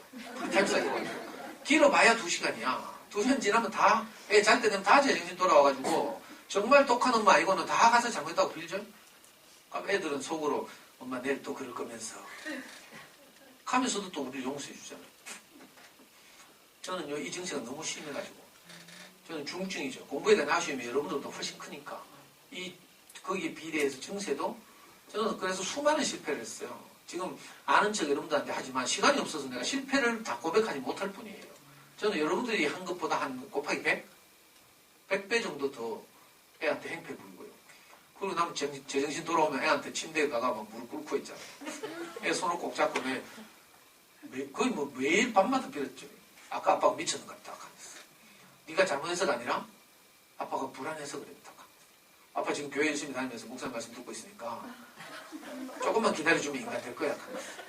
근데 진짜 진심으로 그렇게 말했다는 거. 그리고 다시 훌훌 털고 다음날 하루를 아이하고 살고. 저는 동네 언니가 없었거든. 동네 언니들이 뭐라 해요? 잡고 나서 하소연하러 가줘요. 술집에 가거나 뭐 커피집 가서 언니들한테 막 하소연하면 언니들 뭐라 하는 줄 알아요? 말아, 네가 무슨 자기주도 학습한다고 극하다가 애하고 관계만 나빠진다 하면서 빨리 어디 보내라 이칸다니까. 어디 보낸다고 관계 좋아질 줄 알아요? 뭐 유명한 브랜드 요즘 뭐 뜨는 학원들 보낸다고 애하고 관계 좋아질 줄 알아? 처음 해봤습니다. 관계는 관계대로 여전히 안 좋고 문제는 초등학교 때 어디 보내면 어떻게 된 줄 알아요? 애가 어떤 것을 어려워하는지 이제 엄마가 모르게 돼. 엄마가 직접 해봐야 이게 어려운 줄 알지. 분수에 나누셈 해봤어요? 5학년 때 분수에 나누셈 하면 이 개념 잡기 정말 어렵거든. 스킬은 배웠지. 뒤집어서 곱한다 하면서. 왜 뒤집어서 곱한지 몰라. 개념이 잡기가 어렵다니까. 그런 걸 아이하고 해봐야 우리 아이가 어려워할 만하구나. 이렇게 알죠. 갑자기 넓이를 구하다가 부피를 구하라고 해. 6학년 되면. 부피라는 개념이 없잖아요. 아이들한테. 그래서 막 뒤에다 단위 뒤에다가 세제곱 이렇게 하죠. 3을 쓰죠. 세제곱 미터, 세제곱 센티미터. 이 부피 개념을 잡는 게 얼마나 어려운지 몰라. 근데 이걸 안 해보고 어디 맡겨버려. 그러면 내 아이가 어떤 점을 어려워하는지 모르게 돼. 그 이후로는 빠이빠이예요, 빠이빠이. 근데 다행히 저는 동네 언니가 없어가지고 어디 보내라 소리를 한 사람이 없었어요. 그래서 수많은 실패를 하고 넘어지고 했지만 다시 훌 털고 일어나서 또 아이하고 하루를 살고 있었어요. 큰 다행이었죠. 중학교 가면 늦다니까. 그래서 막 저 유명한 버거동 엄마들은요, 애하고 딜 하잖아. 애들 제일 두려워하는 게 뭔지 알아요? 와이파이 끊는 거 하고 데이터 부족한 거. 그래가지고 똑똑한 엄마들은 애하고 딜 한다니까. 이 엄마 말 안 들으면 요금 업데이트 하면서.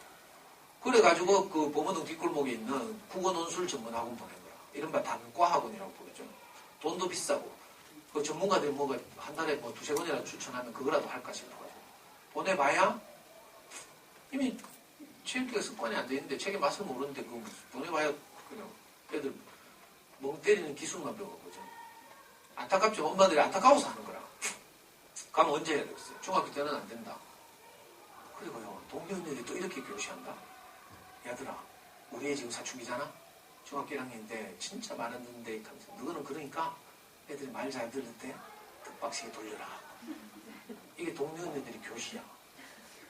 여러분들은 동네 언니를 조심해야 돼. 미안해요. 뭐 같은 동네에서 사이좋게 지내고 있는데 내가. 동네 언니들이 나쁘다는 뜻이 아니고요. 동네 언니들도 모른다는 뜻이에요. 이게 성경의 표현을 빌리면 소경이 소경을 인도하는 꼴이야. 자기도 뭐 이제 중학생 키우면서 뭐 하나? 모르니까 이제 자기가 경험한 범위 내에서 후배들한테 조언하고 이런 거죠.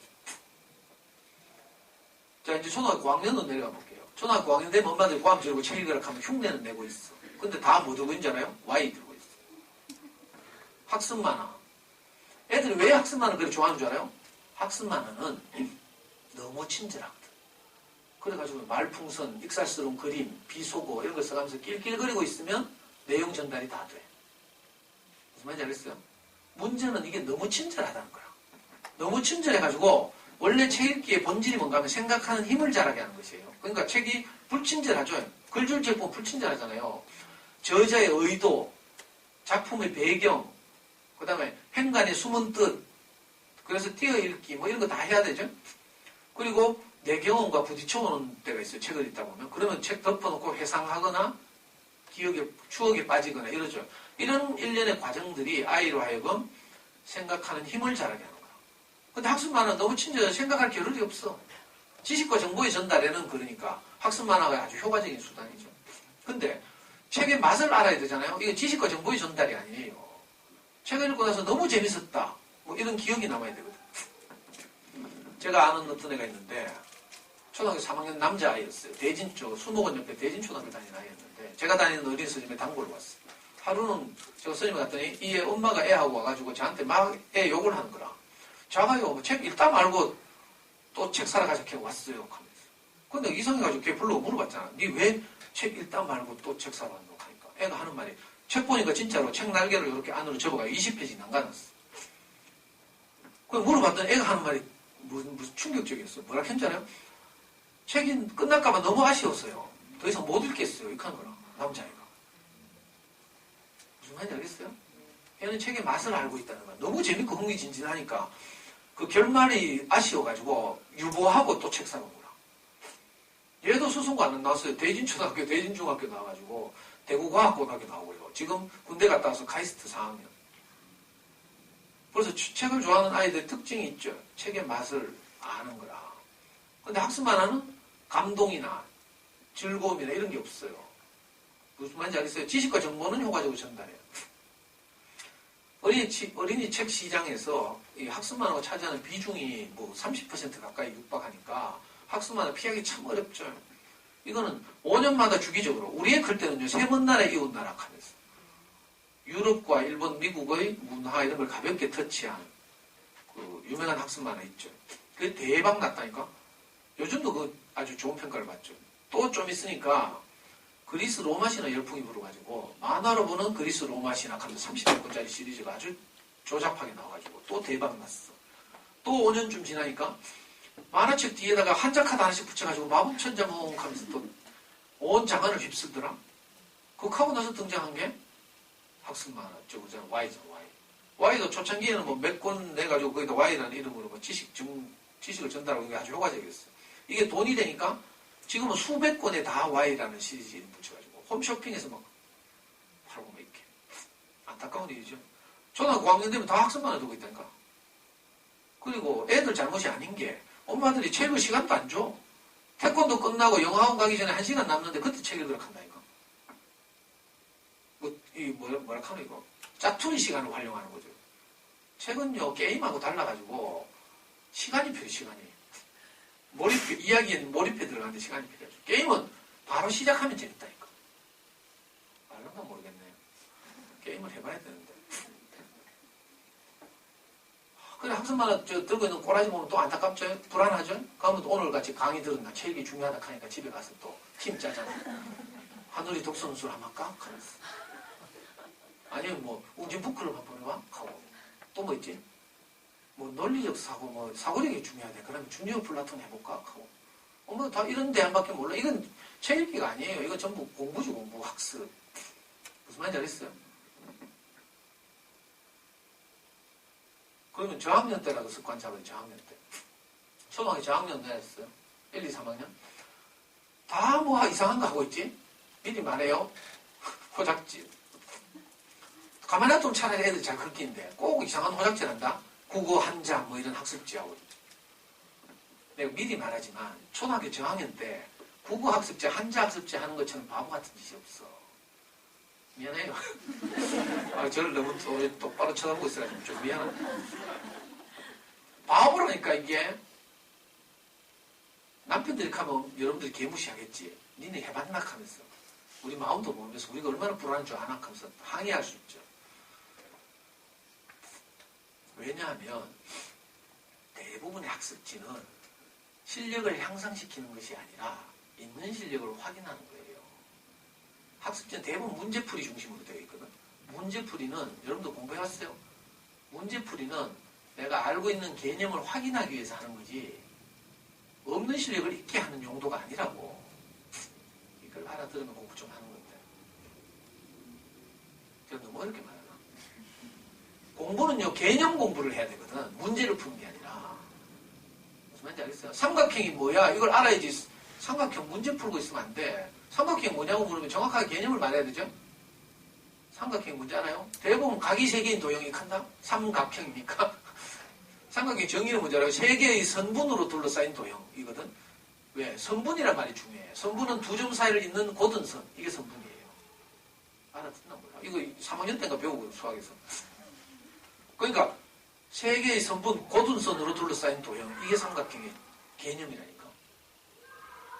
이런 개념들을 정확하게 알아야 되지. 문제 풀고 있으면 안 된다고요. 알아듣나 모르겠네. 그것도 마찬가지고. 근데 학습지 하고 있다니까 불안하니까.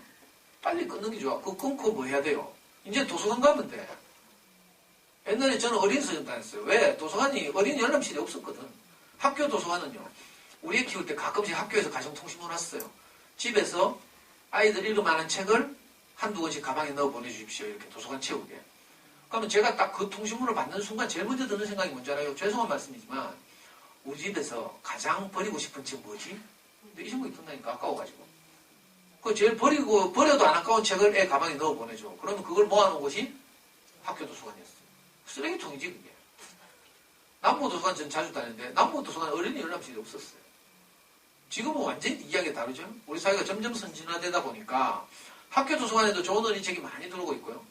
아직도 전집 많이 남아있지만 그래도 질 좋은 어린이책이 많이 들어있어요. 사서스님도 배치되어 있죠. 웬만한 동네 가면 공공도서관 다 있어요. 여기서 제가 가본 데 어디지? 북부도서관인가? 우리 연구소 문 열는데 북부도서관에서 제가 책을 3,000권 기증받았잖아요. 우리 연구소를 이제 만들면서 제가 어린이 도서관처럼 만들려고. 좁지만 그래도 지금 15,000권 정도의 어린이 책이 있어요. 어린이 서점에서 옛날에 제가 아이하고 함께 샀던 책들 이런 거 있잖아요. 전부 기증받아가지고. 학교 도서관 잘 돼 있죠. 공공도서관에 좋은 어린이 책 많이 있어요. 그러니까 요즘 진짜 돈 안 들이고 애 잘 키울 수 있다니까. 제가 애를 키울 때는 안 그랬어요. 일주일에 매일 7만원에서 10만원씩 지불하고 책을 샀다니까. 요즘 너무 쉬워졌죠. 이게 가장 중요한데 아까 콩나물 키우듯이. 어린 시절에 기초 체력을 키워야 되는데 아까 그 메스타트로 말하면 학습질 하는 건 뭐 같은 줄 알아요? 코너를 돌 때 팔은 어떻게 쳤어야 된다. 이런 거 가르치는 거예요. 그보다 더 중요한 게 뭐예요? 허벅지가 튼튼해야 돼. 체력이 돼야 되죠. 어릴 때 그런 기초 체력을 키우는 작업, 아까 말한 몬테소리 버전으로 하면 생각하는 힘, 독해 능력, 어휘력, 집중력, 창의력 이런 걸 키워야 나중에 아이들이 공부를 할 동기가 생겼을 때 이걸 힘있게 공부를 해나갈 힘이 생겨요. 근데 이게 준비가 안 돼 있으면 마음은 원인데 책상에 앉으면 냉장고 생각난다니까. 그래서 10분도 안 되고 문 열러 나오죠. 왜 그런지 알아요? 그 중요한 능력이 준비되지 않은 채로 어떤 동기는 생겼어. 마음은 막 불타올라. 근데 몸이 말을 안 들어. 이 슬픈 일이에요. 그래서 물 마시러 나오고 화장실 갔다고 나오고 이런 일이 벌어진 거야. 어린 시절 때 뭘 해야 될지 제가 말하고 싶어서. 그러니까 오늘 집에 돌아가시거든 빨리 끊어. 제가 간다고 안 끊겠지만 불안해서 못 끊죠. 이게 쉬운 일이 아니야. 불안감과 싸우는 게 아이 키우기예요. 불안감이 지면 옆집 옆에 하는 대로 따라해야 돼. 반바퀴 먼저 달리는 옆에 애들 동네마다 아파트 동마다 다 있거든. 그 집에 놀러 갔다 오면 어떤 줄 알아요? 그것은 표정 관리하지 그 집에서. 돌아와서 우리 집 현관문 딱 닫고 나면 갑자기 애 부르잖아. 야 누구 집에 가보니까 뭐 하던데 니 우애 생각하노 하면서. 엄마 눈에 힘이 들어가 있는데 벌써 뭐 우애 생각하기는 엄마 시킨 대로 해야지. 이래가 또 하나 추가 뭐. 여러분들 해보면 알겠지만 시키는 거 정말 안 해도 질질질 끌고 있죠. 미치겠지. 엄마 생각에는 저거 5분 10분만 집중하면 오늘 해낼 학습률 불량인데 그걸 질질질 끌고 있다. 그건 엄마 생각이고요. 애들 입장에서는 어떤 생각이 드는 줄 알아요? 아이고 이걸 어느 세월에 다 하고 내가 노노 이 생각이 드는 거야. 그 희망이 없지. 그러니까 질질 끈다니까. 여러분들 어릴 때 제가 비산동에서 슬럼가에서 자랐다 했잖아요. 어릴 때 나는 분명히 광장에서 구슬치기를 했다고 기억했어. 내 기억에. 그죠? 제가 5살, 6살 때 놀던 그곳이 광장이라고 생각했다. 굉장히 넓었어. 나중에 크고 나서 가보니까 광장이 아니고 골목이었어. 근데 아이들 인식은 광장인 거야. 엄마들이 애기 요거 조금 시키는데 이거 가지고 가나 이런 게 엄마들 시각이고 아이들 입장에서 뭘 하는 줄 알아요? 나는 희망이 없다. 어느 세월이 이걸 끝내고 노노 이래 생각한다니까? 희망이 없으니까 질질 끄는 거라. 애기 요거 좀 하면서 지가 빨리 해치고 놀 비전이 보여야 적극적으로 달려들어서 해결해 내죠. 무슨 말인지 알겠어요? 그러니까 일과를 10분의 1로 줄여야 돼. 제가 과장하는 거 같죠? 일과를 확 줄여야 돼요. 하루에 한 문제. 수학 정말 싫어하는 애들 있죠? 허리 막 틀고. 내년엔 저를 또 혹시 불러주시면 아이를 살리는 수학 공부. 넌 어떻게 하는지. 후내년에 불러주시면 사교육비를 하나도 들이지 않는 엄마표 영어 공부. 우리 영어학원 한 판 냈어요. 잠수내에 대해서 소문난 영어 공부법 들어봤어요? 잠수내라는 사이트는 알아? 제가 잠수내 원주 멤버잖아. 잠수내 생길 때부터 내가 들어가서 거기서 엄마표 영어를 그대로 했다니까. 모르죠. 제가 잠순의 전설적 회원이라니까. 뭐 잠순에도 모르는데 전설적 회원하면 안 하고. 하여튼 그래 엄마들 초등학교 저학년인데 책을 안 읽으니까 할 수 없이 국어 관련 학습지 한자 학습지 하는 거죠. 근데 엄마들 추억에 분명히 얘들이 어릴 때 유아기 때는 자기 전에 창작 꺼내와가지고 엄마가 읽어줘 하고 막 이랬던 애들이에요. 근데 어느 날 학교만 들어가면 책과 빠이빠이 거의. 왜 그런 줄 알아요? 원인이 여러 가지가 있지만 대표적으로는 이것 때문이야. 제가 생각할 때. 책의 맛을 모른 채로 동네 언니들 따라서 교육받으러 가면 막 이렇게 겁을 준다? 이거 제가 지는 말 없어요. 0시부터 20까지 자연관찰. 30에서 40까지 세계문화. 애들이 무슨 세계사 시험 치고 수능 치나? 세계문화를 30부터 40까지. 사회탐구 전집 해가지고 50부터 60세. 시간이 없어. 내가. 이유는 다 있어요. 왜 이런 걸 강조하는지. 요즘은 또 철학 전집 나온다? 인문학, 뭐, 개사고, 뭐, 한국사, 뭐. 그러니까 전집 막 보험 깨가지고 막 사재고 막 이러죠. 그래가지고 집집마다 가면 다 이래 돼 있어. 이거 책 읽고 싶어요? 답답해요. 그래가지고 제가 10년 전에 강의를 할 때는 이거 빨리 갖다 팔아치우라 했어. 왜냐하면 이거보다 더 열받거든. 본전 생각나요, 본전 생각. 책 쳐다보다가 애 쳐다보다, 책 쳐다보다 애 쳐다보다. 막 읽어주는 날이 오겠지 하면서 그날이 오면 신문에 무슨 그날이 오면 부르다가 그날이 안 오거든. 근데 어느 날 시댁에서 전화 받았나 이런 기분 더러운 날 있잖아요. 또 뚜껑 열린다니까. 안 그래도 수학 때문에 우리 정신병 있는데 책 때문에 또 뚜껑 열리면 안 되잖아. 그래서 제가 빨리 팔아치우라고 했어. 제가 이렇게 설득력이 이야기하는데도 아무도 안 팔아. 요즘 내가 깨달은 게 있어. 이거 못 파는구나. 왜? 인테리어라서. 집집마다 이거 인테리어에 손님 오고 이러는데 거실 횡하면 안 되잖아. 그래서 내가 엄마들 심정을 이해했다니까. 그래서 팔지 말고 그냥 두고 도서관. 어떤 엄마들 이리 짓 하지 마라 하는데 또 막 이걸 막 뚫어지게 쳐다보면서 저거 우리 집에서 없는 거네 하면서 막.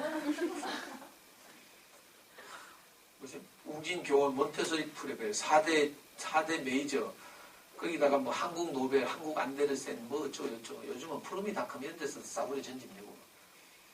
엄마도 좋은 책이 어떤 책인지 모르니까 동네인들한테 의존하고 동네인들한테 그죠? 의존하면 동네인들이 다 이렇게 원하고 교육받으러 가자 하면서. 슬픈 현실이에요. 근데 이상하게 이런 전집이 가장 나쁜 점 중에 하나가 지식 중심의 책인 거야. 창작이 가끔 섞여 있긴 하지만 그것도 질이 낮고. 자, 시대가 바뀌어가지고요. 지식을 한 개인이 많이 할 필요가 없는 시대가 왔어. 이미. 옛날에는 한 개인이 많은 것을 암기하고 있으면 똑똑하다는 소리 했어요. 근데 지금은 아무 소용없어. 모르면 네이버가 다 가르쳐줘. 네이버, 옛날에 우리, 그죠? 책 좀 읽는다는 집안에는 전부 다 브리테니크 세계대백과 사전 있었어요. 그리고 아이들 키우는 집에는 웅진 21세기 학생과학 대백과 하면서 멀건 책, 전집 20권짜리 있죠. 요즘 그거 아무 소용 없어요. 네이버에 가면 사전이 얼마나 많은데. 맞죠? 지식은 다 제공한다니까. 그리고 제공된 지식과 정보를 통해서 무언가를 건져 올리는 능력, 이걸 보는 거라. 아까 우리의 창의력 경진대 하던 예 들었죠. 느티나무에 관한 지식과 정보를 다 준다니까. 거기서 다른 행간의 숨은 뜻을 찾아내라는 거죠. 힌트, 이런 걸. 그러니까 시대가 바뀌었어요. 전집을 읽고 지식을 많이 암기하고 있어봐야 아무 소용이 없어. 유아기 때 전집 100날 읽어봐야 중학교 가면 다 까먹고 없어. 무슨 말인지 알아요? 유아기 때 몇 년 동안 읽어서 알게 된 지식이 있다 하더라도 중학교 때 일주일만 읽으면 다 커버되는 거예요. 소용이 없죠. 그거 말고 책의 맛을 알게 돼, 맛을. 책의 재미 아니면 마음이 짠하다 뭐 이런 거 있잖아요. 어떤 애들은 책을 읽고 나서 나 엄마 이런 책 안 읽을래. 왜? 너무 슬퍼가지고. 이건 감동을 경험했다는 뜻이에요. 고급 언어로 말하면. 애들 말하면 마음이 너무 짠해서 못 읽겠어. 너무 슬프니까 자기 나이로 감당이 안 되는 거죠. 이게 책의 맛을 아는 거예요. 아니면 너무 재밌어서 아까 그 3학년짜리 고만처럼 너무 재밌어서 끝날까 아쉽다. 이런 경험을 하게 하는 거죠. 시간이 왜 많이 나? 나 11시 30분에 가는 학교 잘 못 봤는데. 엄마들이 짜증내나 봐. 재미없는 거 오래 한다고. 그래서 이제 가려고요. 자, 10분. 자, 사실은요, 제가 아까 마리아 몬테소리 이야기했죠. 건강해야 되고 인지 능력을 향상시켜야 되고 또 하나가 뭐예요? 정서적으로 안정될 필요가 있어요. 우리가 너무 학습, 인지 능력 이런 데만 관심을 가지면 어떻게 돼요? 아이들이 정서적으로 불안해지죠. 제가 해보니까 저는 아이가 너무 진짜 소중하고 하나뿐이니까 제가 아버지 없이 자라가지고 이 아이한테 내가 정말 좋은 아빠가 되고 싶었어요. 너무 사랑스럽고 막 이랬거든. 근데 공부만 시키면 그게 어딨노? 이 새끼 저 새끼 하고 발로 차고 그죠? 내가 잘한다고 하는 짓이 전부 애를 불안하게 만들어. 우리가 아이를 키우면서 하는 말들을 하루 종일 녹음해보면요. 딱 6마디밖에 없어. 6마디 뭔지 알아요? 처음엔 명령, 지시, 빨리 씻고 뭐 해, 뭐 이런 거 있죠. 학교 갔다 오면 가방 내리기도 전에 빨리 손 씻고 과일 먹고 할 일 해, 가죠. 난 엄마들이 애 학교 갔다 오길 기다리고 과일 깎아먹고 기다리길래 정말 착한 엄마라고 생각했어. 나중에 보니까 시간 절약하려고. 학교 갔다 와서 빨리 손 씻고 과일 형식적으로 먹고 그 다음에 숙제하거나 할 일 시작하자는 거예요. 자, 명령 지시죠. 명령 지시한 다음에 어떻게 돼요? 잘 되고 있는지 확인해야 되죠. 명령 지시 확인. 확인해봐야 밀리고 있죠. 질질 끌고 있죠. 그럼 어떻게 돼? 질체. 슬슬 스팀 올라오면 비난. 마지막에는 뚜껑 열리면 저주. 우리가 하루 종일 아이들한테 하는 말이 6마디밖에 없어. 의심스러워요? 녹음 한번 해봐. 휴대폰 녹음 기능 있잖아요. 이상하다니까. 우리가 마음은 이게 아니었는데. 그죠? 저는 어느 정도인 줄 알아요? 아이 꿈속에라도 들어가서 내가 도와주고 싶은 마음이 있었어요. 잘 때, 우리 이제 자기 전에 책도 읽어주고 이렇게 재우죠? 우리 와이프는 다음날 일찍 출근한다고 지방에 초라지 가뿐다. 애 잠들면. 저는요, 불안해가 5분 후에 다시 한번 들어가 봐. 5분에 들어가면 분명히 이불 차내고 있거든? 그럼 다시 덮어주고요. 식은땀 많이 흘렸어, 우리는. 그러면 그 하얀 거즈 수건 있죠? 그걸로 땀 닦아주고. 가끔씩 그러다 보면 애가 막 악몽을 꾸는가 봐. 힘센 놈한테 괴롭힘을 당하네. 그때 내 마음이 어땠는 줄 알아요? 제가 이제 친척집을 전전하면서 눈치 보면서 자랐잖아요. 자존감이 너무 낮았거든. 그래서 그때 내가 기도했다니까. 하나님 할 수만 있으면 내가 이 꿈속이라도 들어가서 우리 아이를 돕고 싶습니다. 이런 마음이 있어요. 이게 싫어해요. 그런데 공부만 시키면 그게 어딨노? 이상하네. 너무 괴롭죠. 자책이 되고. 그런데 정말 다행이었던 것이 뭔가 하면 저는 어린 서점을 12년 다녔잖아요. 12년. 어떤 데는 물론 우리 사춘기 때는 안 간다고 지랄하고 막 이럴 때 있었어요. 그럼 서부중장 옆에 어린 서점 근처에 롯데리아 있었다니까. 롯데리아 데리고 가가지고 햄버거하고 콜라 쏘고 있죠. 어떤 엄마는 콜라는 몸에 해롭다는데요. 뭐 이렇게 샀더라 또. 저는요, 미국 애들 그래 콜라 많이 마시잖아. 미국 애들 이빨 녹았다는 기사를 본 적이 없어. 이빨을 뽑아가지고 콜라에 담가야 녹지. 살아있는 사람 입에 꽂혀있는 이빨이 녹겠어요? 근데 이상한 지식 배워가지고 뭐, 저는 뭐 애 기분만 좋으면 뭐 이빨이 녹기나 말기나 막 콜라 삼행해가지고 기분 좋게 해가지고 어린 선생님 데리고. 근데 그 어린 선생님에 가면 정말 감동적인 그림책도 많이 있거든. 그걸 밤마다 읽어줬잖아요. 그때는 내 정신 돌아와. 언제까지나 너를 사랑해. 이런 그림책 읽어줘봐야 막 눈물이 펑펑펑 쏟아진다니까. 진짜로. 어떤 책 읽다 보면요. 내 어린 시절 생각나서 막 내가 치유되고 막 이래요. 좋은 그림책들은 그래서 어른들도 큰 위로를 받죠. 저는 이 짓 많이 해서 애 책 읽으면서 정말 많이 울었어요. 그리고 그때마다 내 마음을 책을 통해서 책을 빌려서 표현할 수 있어서 너무 행복했고. 이래가지고 겨우 이제 제 천연적인 기질을 극복하고 아이하고 소통하기 시작했죠. 도서관에 가시거든. 예를 들면 이런 책 한번 빌려봐야 되겠죠. 엄마가 화났다 이런 그림책 유명하죠 이거. 시간이 없네. 자, 엄마가 어느 날 기분이 좋아가지고 짜장면 시키셨어요. 근데 짜장면 먹는 꼬라지를 보니까 스팀 받기 시작하는 거야. 엄마 지금 팔 올라간 거기 팔 올라간 각도 보여요? 짜장면 시켜주는데 막 쏟고 묻히고 흘리고 막 이렇게 하니까 그래 고함을 빽 질렀어. 빨리 목욕탕에 들어가서 씻고 옷 갈아입고 할 일 해 하면서. 그래가지고 애가 깜짝 놀라가지고 목욕탕 들어갔잖아. 목욕탕 들어가 막 씻다 보니까 거품을 너무 많이 짰네. 거품 아깝죠? 엄마가 목욕탕 청소하는 생각도 났을 거라. 그래가지고 목욕탕 청소 놀이를 막 하고 있는 거야. 근데 엄마들은 너무 급하잖아. 5분을 못 기다리죠? 아니 5초를 못 기다리지. 애가 노는 꼬라지를 못 보잖아. 엄마가 빨리 씻고 나와서 할 일 하나 했는데 이게 나올 생각을 안 해요. 그러니까 엄마가 또 열받아가지고 목욕탕 문을 벌컥 열었더니 목욕탕 개판돼 있는 거라. 엄마 이제 머리 쥐 뜯고 있죠. 또 고함을 질렀겠지. 그러니까 애가 생각할 때 아이고 씨 이번에는 엄마한테 화가 나게 조신하게 놀아야지 이렇게. 아마 스케치북에 그림을 그리면서 놀자 이렇게 생각했을 거라. 근데 이 애가 창의력이 너무 뛰어나잖아. 스케치북 좁고 그리고 평평한 데마다 다 그림을 그리고 노네. 드디어 이제 엄마 뚝뚝 날아갔죠. 또 막 지랄하는 거야. 애 생각 어떻겠어요? 우리 엄마는 내가 하는 집마다 따라다니면서 지랄하네. 자, 도서관에 가면 이런 책을 빌리라고 읽어주는 순간 애들이 무슨 생각하는 줄 알아요? 이거 우리 집 구석하고 똑같네. 이걸 전문 용어로 동일시. 무슨 말인지 아시겠어요? 주인공과 내가 하나가 된다.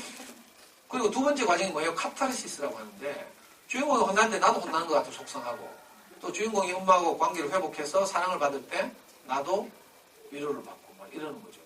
이 엄마가 맨날 고함 지르고 익하니까 애가 점점 작아지고 있어요. 자존감이 낮아지는 것을 이 작가는 크기가 작아진다고 묘사했어요. 점점 작아지죠. 나중에는 눈에 보이지 않게 됐어요. 우리 왜 눈에 뚜껑 날아가고 나면 애 눈이 안 보이죠. 내 성질대로 막 애가 막 마음이 상하거나 말거나 막 해프불잖아. 그걸 비유한 거죠. 나중에 애가 안 보여. 그리고 나서 엄마가 2시간이 흘렀잖아.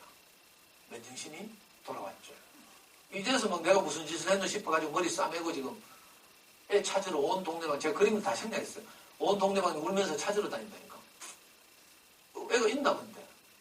알고 보니까 애가 자존감이 너무 낮아져서 울다 지쳐서 어디 구석에 처박혀서 잠들어 있었어.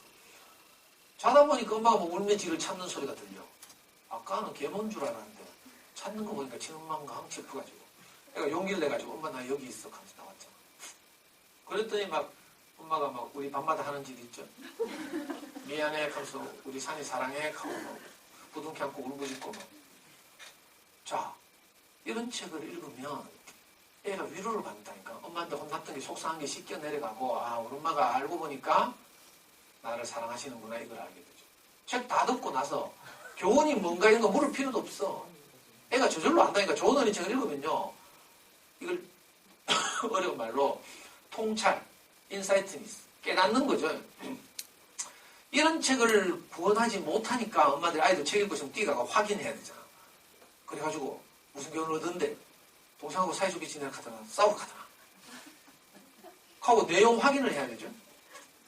자 그런데 아이들이 학년은 점점 높아가고요. 엄마들은 바쁘죠. 동생 케어해야 되지, 살림해야 되지. 애들이 읽는 책 따라 못 읽죠. 그러면 읽고 있는지 내용 확인이 돼야 안 돼? 안 되죠. 그때 동네 언니들이 딱 나타나가지고 봐라 우리가 바빠서 책도 못 읽고 이렇게 확인을 못 하잖아. 우리를 대신해서 책을 잘 읽은지 안 읽은지 내용을 확인하는 질문지를 만들어가지고 책 뒤에 붙여준 친절한 출판사가 있단다 하면서. 미안해요. 집집마다 다 있죠. 책 뒤에 막 질문지 2쪽, 3쪽 붙어있죠. 그건요 책이 아니고 뭐라 갖고 좀 어떻게 말할까 버전을 맞출 거. 내 진심을 말하면 그건 쓰레기죠. 쓰레기. 책이 아니에요 그런 거. 좀 부드럽게 말하면 교재지 교재. 학습 교재. 거기 정답 말해야 돼. 책 읽고 나서. 정말 힘이 센다. 시간이 없지만 내가 한 예를 들게요.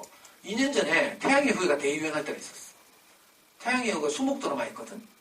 그때 정체불명의 카톡이 저한테 왔어요. 수요일 목요일 아빠들의 행동 요령 하면서. 카톡 친구도 아닌데 왔어. 누가 보내지 몰라. 거기 보니까 이렇게 돼 있더라. 행동 요령 첫 번째. 엄마들은 10시에 본방을 하는데 본방 사수를 위해서 9시부터 예민해져 있다. 그러니까 남편들은 9시 전에 다 저녁을 해결하고 퇴근해가지고 안방에 장박해서 절대로 거실로 나오면 안 된다. 이게 첫 번째 행동 요령이었어. 두 번째 행동 요령이 더 가관이었다니까. 본방이 끝났다고 11시에 바로 거실로 뛰어나오면 총 맞는데. 왠 줄 알아요? 아직도 엄마들에게는 송중기의 잔영이 남아가지고 그걸 음미하고 있대. 무슨 말인지 알겠어요? 근데 막 돌쇠 같은 아빠가 나와가지고 송중기가 좋아 내가 좋아 하면서 모니터하면서 이렇게 어떤 음악 하도 진짜로 총 쏘고 싶다. 이거 하고 비슷하다니까? 애들이 책을 읽고 여운이 남아있잖아요.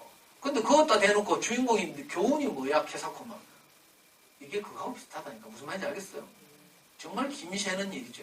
재밌었다 아니면 슬펐다 뭐 이런 느낌만 있으면 돼. 그러면 아까 콩나물 자라듯이 뭐가 생각하는 힘이 자라는데 우리는 막 불안하니까 가서 막 확인하려고 막 송중기 얼굴 떠올리고 있는데 지금 김색으로 막 무슨 말인지 지금 전달이 되고 있어요. 네. 전달되면 다행이에요.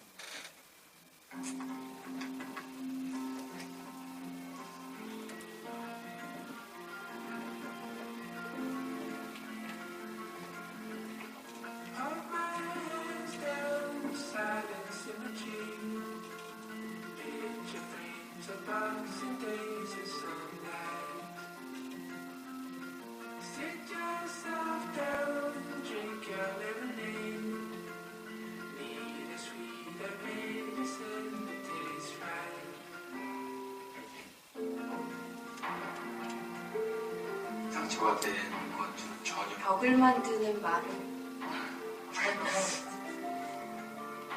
어디서 말대꾸야? 말로도 때리지 마세요. 아이도 어른과 똑같은 사람입니다.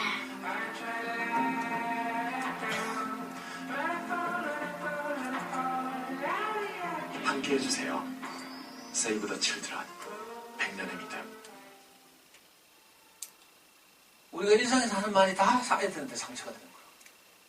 그래가지고요, 이 비정부기구 NGO라고 하죠. 세이브 더 칠드런에서 우리가 하는 일상적인 말 100가지를 정리해놨어요. 그리고 그 표현을 좀 아이들에게 상처가 안 받게 대안을 제시하고 있어. 네이버나 유튜브에 검색해봐요. 100가지 말 상처 이렇게.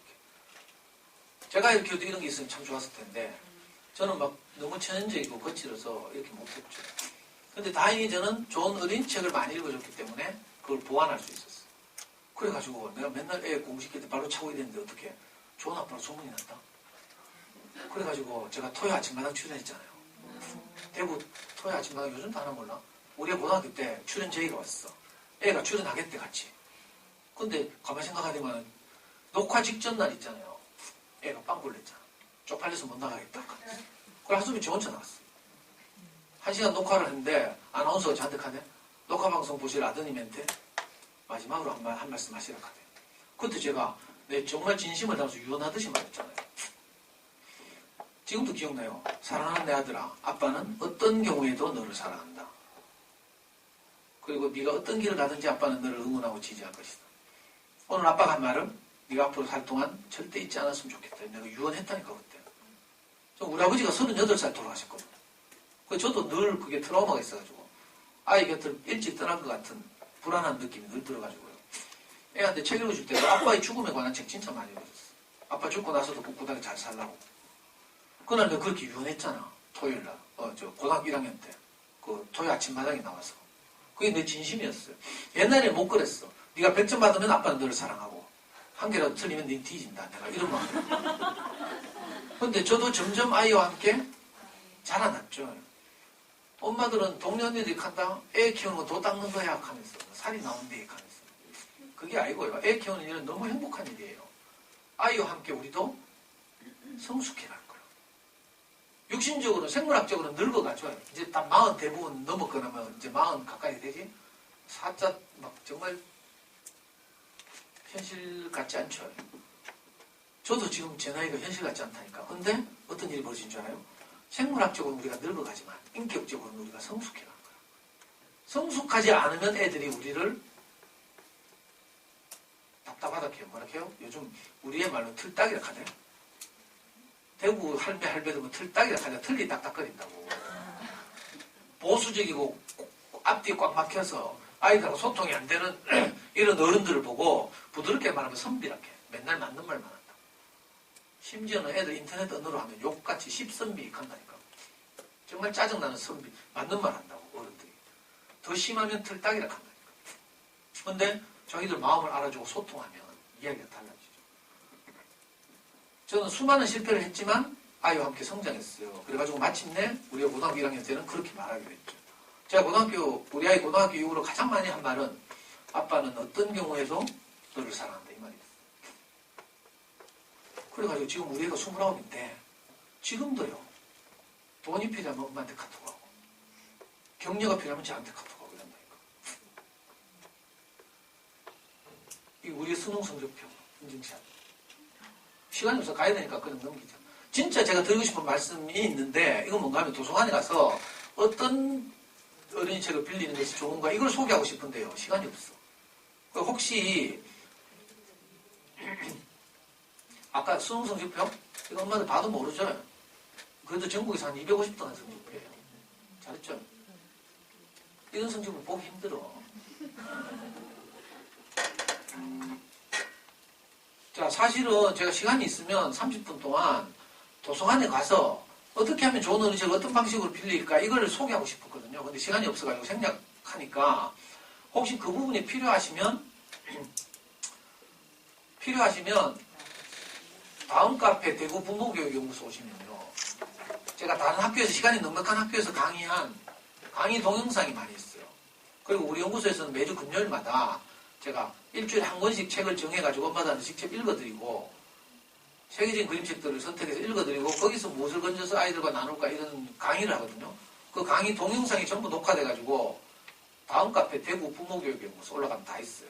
지금 이런 책들을 도서관에서 좀 빌려보시라고 이제 예를 들어서 소개하고 싶은데 너무 시간이 없어서 반에 가르쳤는데 지금 35분이에요. 그래서 이건 지나갑니다. 그리고 이 도서 목록에 있는 카페 그대로 있어요. 요 PPT도 있고요. 요 학교 노트북에도 하나 복사해놨어요. 혹시 모를까 싶어서. 안타깝네. 이런 책 한 권을 가지고 제가 1시간 이야기할 수 있어요. 너무 좋은 책들인데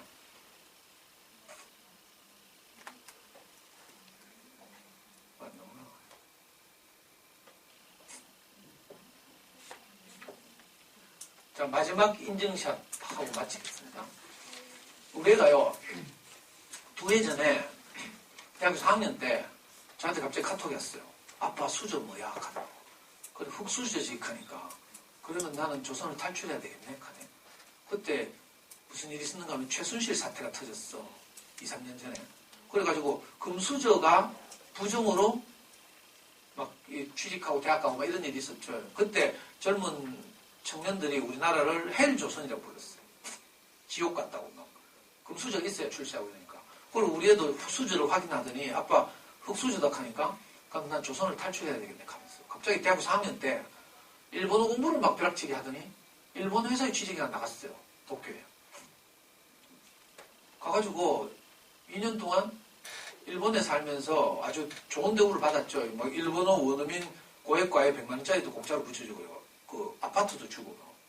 그리고 한국 기업과 일본 기업 간의 인수합병 M&A라고 하는데 인수합병 업무에 신입 사원인데도 불구하고 2개 국어를 하니까 투입돼가지고 그런 일을 막 열심히 했어요.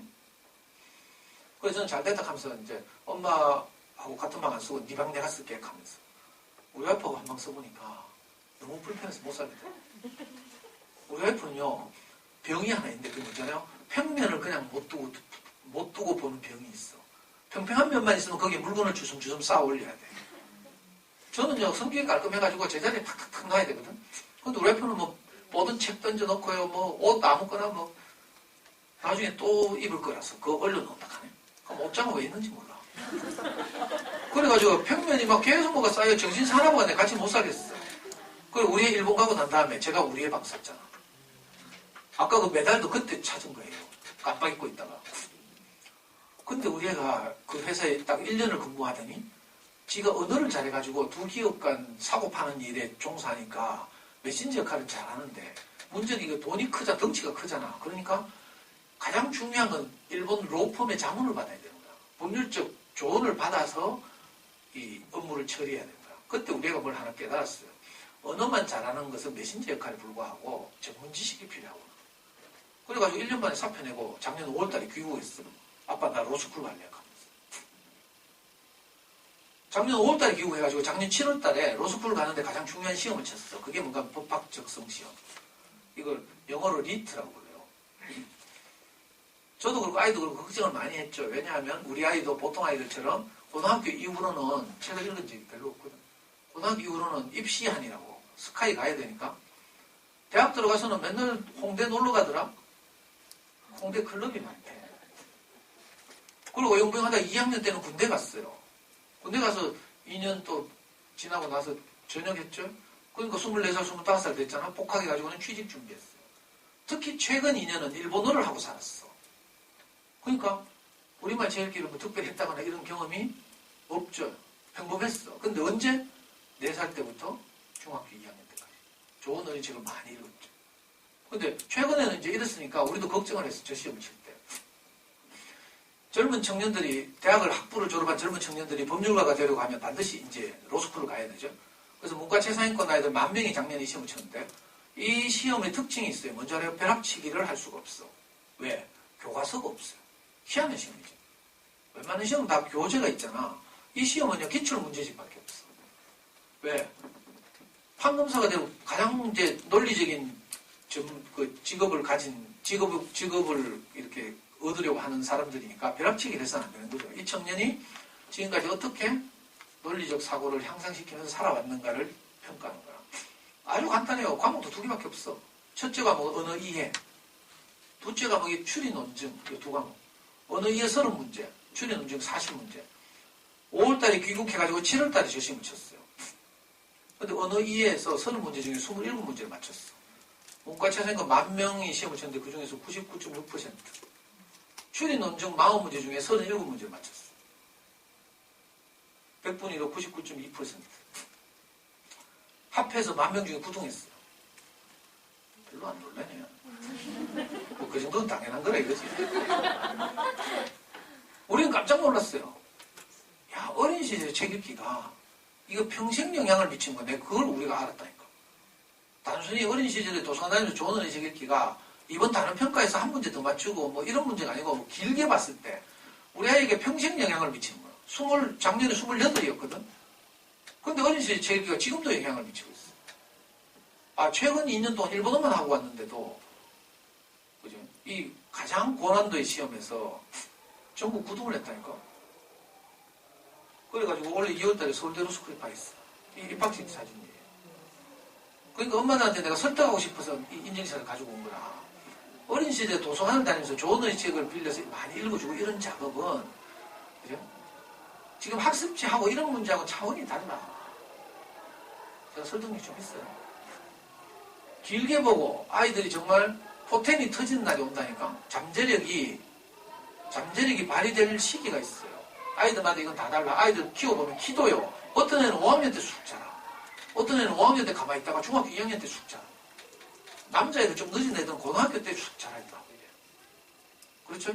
자, 학습도 마찬가지인데 아이들마다 동기가 부여되는 시기도 다 다르고 이래요. 포텐이 터지는 날이 있을 텐데 그때 뭐가 준비돼 있어요. 그 준비가 안 돼 있으면 밀고 나갈, 치고 나갈 힘이 없는 거라. 그러면 너무 안타깝죠. 부모 입장에서. 우리 애는요, 지금 최초로 공부의 참맛을 느끼면서 공부하고 있다니까. 우리 애는 지금 이제 지가 공부할 제대로 된 공부를 찾았어. 그래가지고 요즘 밤 11시까지 공부하잖아. 도서관에서. 그리고 카톡에다가 우리 가족 3명 있는 단톡방 있거든요. 거기다가 이렇게 써. 11시에 돌아오잖아. 에휴, 내 발자야. 하면서. 이게 무슨 말인지 알아요? 칭찬 좀 해달라는 거야. 자기가 밤 11시까지 지금 도서관에서 공부하고 있다고. 우리는 이런 적이 한 번도 없었어요. 자발적으로 책상에 뛰간 적이 한 번도 없었거든. 우리의 유명한 그래도 공신급인데 공부 잘하기는 소문나 있어요. 장순에서도 그렇고. 그런데 한 번도 자발적으로 공부해본 적이 없어. 억지로 하면 억지로. 아빠 무서워서 하고 질질질 끌려갔죠. 근데 이제 지금은 이야기가 다르죠. 지가 뭔가 동기가 생겨서 자기 하고 싶은 공부를 하니까 완전히 태도가 달라졌어요. 여러분들의 자녀들도 그 시기가 언제가 될지 몰라. 그죠? 여러분들이 작품 조지지 말고 아이들이 포텐이 터질 때까지 기다려야 돼요. 준비하면서. 뭘 준비해요? 기초체력. 아까 말한 인지 영역의 여러 요소들이 자라도록. 또 한편으로는 정서적으로 우리 마음을 아이들한테, 그죠? 표현하면서. 책을 읽다 보면 그런 표현이 저절로 되거든요. 그러면서 기다려주다 보면 정말 중요한 걸 하게 되는 거야. 제 말을 믿으셔야 되는데. 초등학교 시절에는요, 가능하면 학습지 안 하는 게 좋아. 오늘 제 강의를 6글자 딱 요약하면요. 닥치고 도서관. 또는 닥치고 책 읽기. 어떤 사교육보다 가장 강력한 사교육. 사교육이라고 굳이 하자면 그렇다는 거죠. 제가 해보니까 제 말을 믿으셔야 되는 게. 혹시 다른 수학 공부법이나 영어 공부법이 필요하면 제가 다른 학교에서 그런 강의 하거든요.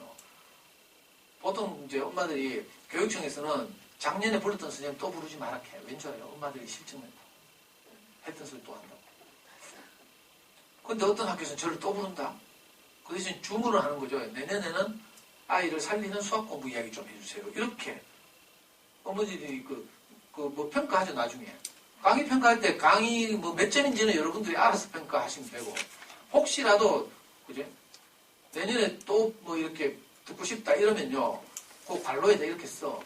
이 선생님 내년에 부를 때는 수학 공부 이야기 좀 하게 해주세요. 아니면 엄마표 영어 공부 이야기 좀 하게 해주세요. 이래야 학부모 부장 선생님들이 저한테 전화를 할 때 요구를 해요. 그러면 이제 그 학교 가서는 수학 공부 이야기 하는 거지. 그런 강의들이 동영상으로 촬영돼서 아까 말씀드린 다음 카페에서 검색하시면 대구 부모교육연구소 검색하시면 제가 지난 10년 동안의 모든 강의들, 뭐 영어 수학 강의뿐만 아니라 그림책 강의들에 이런 게 다 올라와 있어요. 혹시 오늘 시간에 쫓겨서 제가 그냥 스킵하고 다 지나갔는데 필요하시면 그 강의들을 참고하시면 좋겠어요. 그리고 가끔씩 도서관에서 책 추천하라 하거든. 그러면 우리 카페 오시면요, 그 좋은 언니책 목록 엑셀 파일 이런 게 있어요. 그런 걸 프린트해다가 학교에 제출하면 학교 도서관 같은 데서 예산 허용하는 범위 안에서 좋은 언니책 많이 구입하겠죠. 그렇게 해서 아이들 어릴 때 가능하면 좋은 언니책 읽기를 통해서 이걸 일본의 어떤 학자는 보이지 않는 실력이라고 불렀어요. 학교 기말고사나 다른 평가로 드러나지 않는 실력. 이걸 숨은 실력이라고 하죠. 숨은 실력이 바로 생각하는 힘, 창의력, 집중력 이런 거예요. 독해력 이런 거. 이런 걸 키워야 돼요. 지금 당장 문제풀이 안 해도 돼. 문제풀이 언제 해요? 고등학교 3년 내내 문제풀이에요. 해봤죠?